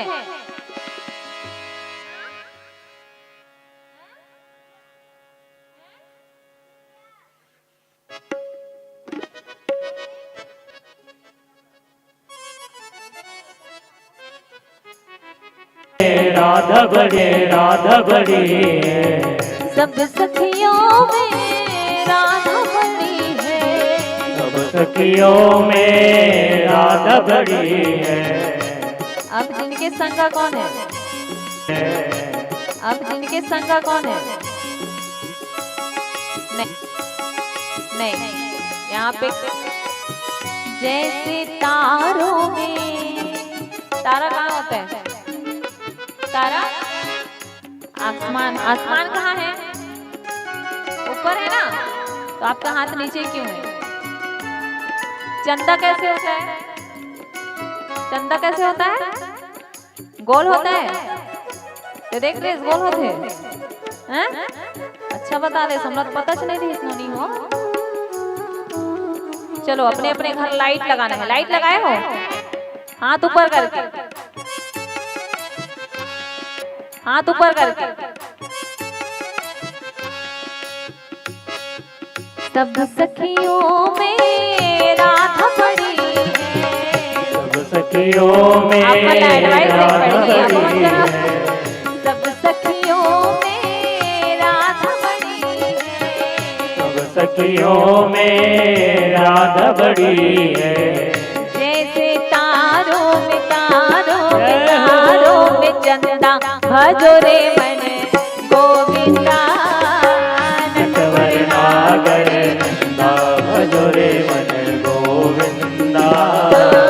नटवर नागर नंदा, भजो रे मन गोविंदा।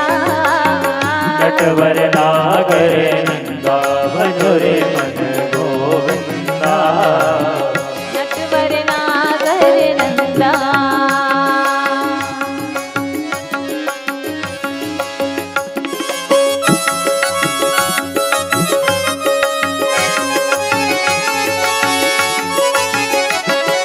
राधे राधे।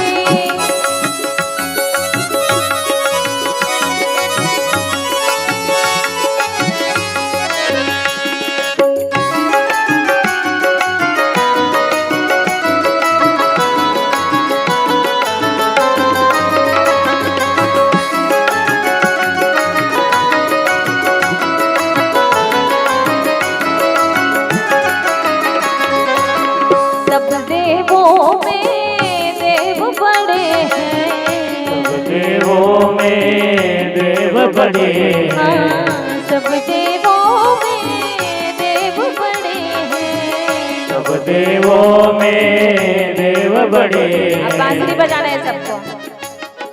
अपने कथा के साथ साथ में सब नाचे बल्ली सिखा दिया भजन में भाई।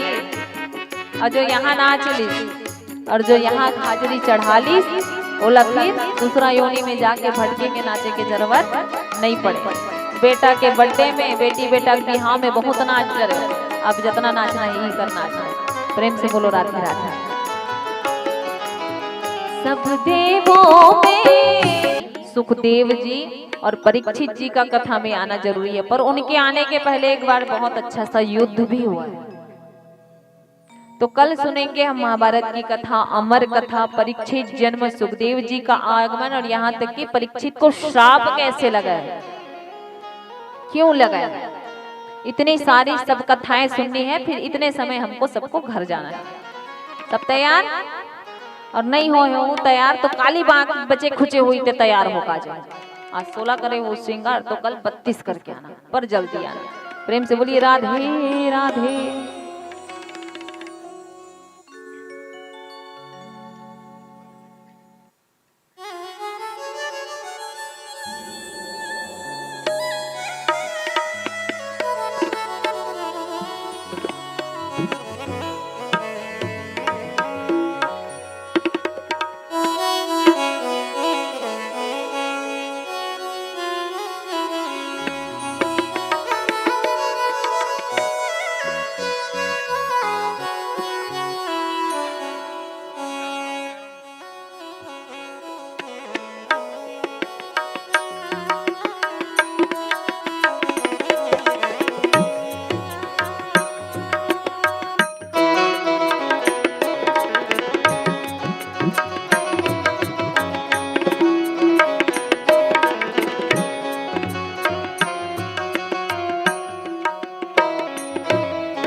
बांके बिहारी लाल की जय हो। श्रीमद् भागवत महापुराण की हो। ओम चंद्रवामन सोजादक्षो हो सूर्यो अजायत श्रोत्राद्वायुष्य प्राणश्च मुखादग्निर्जायत। सभी पास में आ जाओ। श्री बांके बिहारी तेरी आरती गाओ, हे गिरधारी तेरी आरती गाओ। बांके बिहारी तेरी आरती गाओ, हे गिरधारी तेरी आरती गाओ। आरती गाओ प्यारे।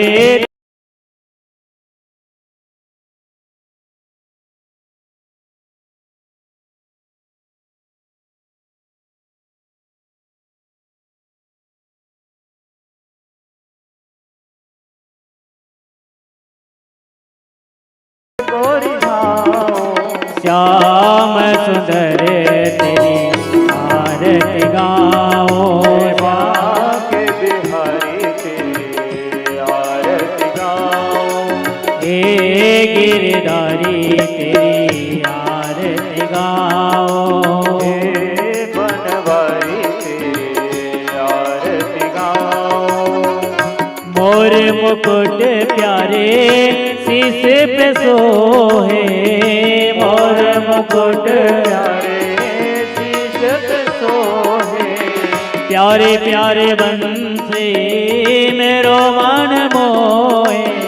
प्यारे प्यारे बंसी मेरो मन मोहे। देख छवि बलिहारी में जाओ, देख छवि बलिहारी में जाओ।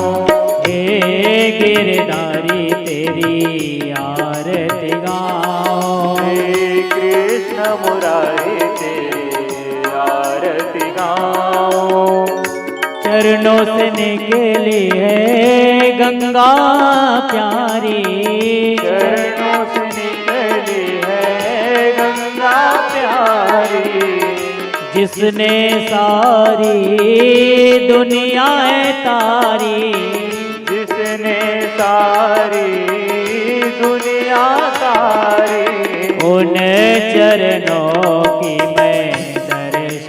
पाओ। उन चरणों के मैं दर्शन पाऊं। हे श्याम सुंदर तेरी आरती गाओ। श्याम सुंदर तेरी आरती गाऊं। श्री हरिदास के प्यारे तुम हो। श्री हरिदास के प्यारे तुम हो। मेरे मोहन प्रेम रतन हो। मेरे मोहन जीवन धन हो। युगल छवि प्यारी मन में बसाओ। युगल छवि प्यारी मन में बसाओ। हे गिरधारी तेरी आरती गाओ। श्री कृष्ण मुरारी तेरी आरती गाऊं। दासे नाथ आप हो। दास अनाथ के नाथ आप हो। सुख दुख जीवन प्यारे साथ आप हो। सुख दुख जीवन प्यारे साथ आप हो। हरि चरणों में मैं शीश झुकाऊं। बाके बिहारी तेरी आरती गाऊं। श्याम सुंदर तेरी आरती गाऊं। हे गिरधारी आरती गाऊं। कर्पूर गौरम करुणावतारम संसार सारम भुजगेन्द्रहारम सदा वसन्तं हृदयारविन्दे भवं भवानी जयं नमामि। त्वमेव माता च पिता त्वमेव त्वमेव बन्धो च सखा त्वमेव त्वमेव विद्या द्रविणं त्वमेव त्वमेव सर्वं मम देव देव। हरे राम राम राम हरे हरे। हरे कृष्णा कृष्ण कृष्ण हरे हरे। हरे राम राम राम हरे हरे। हरे कृष्णा कृष्ण कृष्ण हरे हरे। हरे राम राम राम हरे हरे। हरे कृष्ण कृष्ण हरे हरे राम राम राम हरे हरे। हरे कृष्ण कृष्ण कृष्ण हरे। हरे राम राम हरे हरे। हरे कृष्ण कृष्ण हरे हरे राम राम हरे हरे। हरे कृष्ण कृष्ण हरे हरे। बोलो बांके बिहारी लाल की जय हो। श्रीमद्भागवत महापुराण की जय हो। अपने अपने स्थानों में परिक्रमा कर लेंगे। ओम यानि कानि च पापानि जन्मान्तरकृतानि च तानि सर्वाणि नश्यन्तु प्रदक्षिणानां पगे पगे। जलेन शिल्लिगणं पुष्पदेवताभ्यनम आरोग्यार्थे आत्माभ्यनम आरोग्यार्थे आरार्ति ग्रहणम। आरती दिखा दो भगवान। आरती दिखा करके हाथों में अक्षत पुष्प ले करके भगवान बांके बिहारी लाल जी से प्रार्थना करेंगे। मंत्र पुष्पांजलि अर्पण करेंगे। सभी जने हाथ जोड़ करके भगवान बांके बिहारी लाल जी से प्रार्थना करेंगे। मंत्र पुष्पांजलि अर्पण करेंगे। ओम जज्ञेन जनामय दंत देवास्तानि धर्माणि प्रथमान्यासन्न ते अनाकं महिमानः सचन्दत्र पूर्वे साध्या सन्ति देवः। ओम राजाधिराजाय प्रसय्यसायिने नमो वयं वैश्रवणाय कुर्महे सबे कामान् कामकामाय मह्यं कामेश्वरो वै श्रवणो ददातु कुबेराय वैश्रवणाय महाराजाय नमः। ओम स्वस्ति साम्राज्यं भोज्यं स्वाराज्यं वैराज्यं पारमेष्टं राज्यं महाराज्यमाधिपतिमं समन्तपर्याये साधु सार्वभौमः सार्वैव शान्तार्थात् परार्थात् पृथिवी समुद्रवृन्ताय एकराड्देतप्येक श्लोको विगीतमृतः परिविष्टारमुषाः संग्रहे आवदक्षदशकाम प्रेरविश्वे देवा सभासद सेवंतिका बकुल चंपक पाटलाब्जे पुन्नाग जाति करवीर रसाल पुष्पे बिल्व प्रवाल कुलसे दल मंजरी भी स्वापूजयाम जगदीश्वर में प्रसीद नाना सुगंध पुष्पाणि यथा कालोद्भवानि च पुष्पांजलिर्मया दत्तो गृहाणां परमेश्वर गृहाणां जगदीश्वर गृहाणां श्रीमहेश्वर श्री सर्वादेवताभ्यो नमः प्रार्थना पूर्वक नमस्कारान् समर्पयामि श्री बालमुकुंदाय नमः श्री पुराण पुरुषोत्तमाय नमः बोलो बांके बिहारी लाल की जय हो। कृष्ण कन्हैया लाल की जय हो। श्रीमद् भागवत महापुराण की जय हो। श्री सुखदेव जी महाराज की जय हो। श्री व्यास नारायण भगवान की जय हो। राम के सभी देवी देवताओं की जय हो। पवन सुत हनुमान जी महाराज की जय हो। उमापति महादेव की जय हो। रमापति रामचंद्र की जय हो। दामन कृष्ण बलदाव जी की जय हो। अपने अपने माता पिता की जय समस्त हो। गुरुजनों की सत्य सनातन धर्म की जय हो। धर्म की जय हो। धर्म का नाश हो। प्राणियों में विश्व का गौ माता की भारत माता की जय हो। नमः पार्वती पतये हर हर जय जय श्री राधे जय जय श्री राधे जय जय श्री राधे श्याम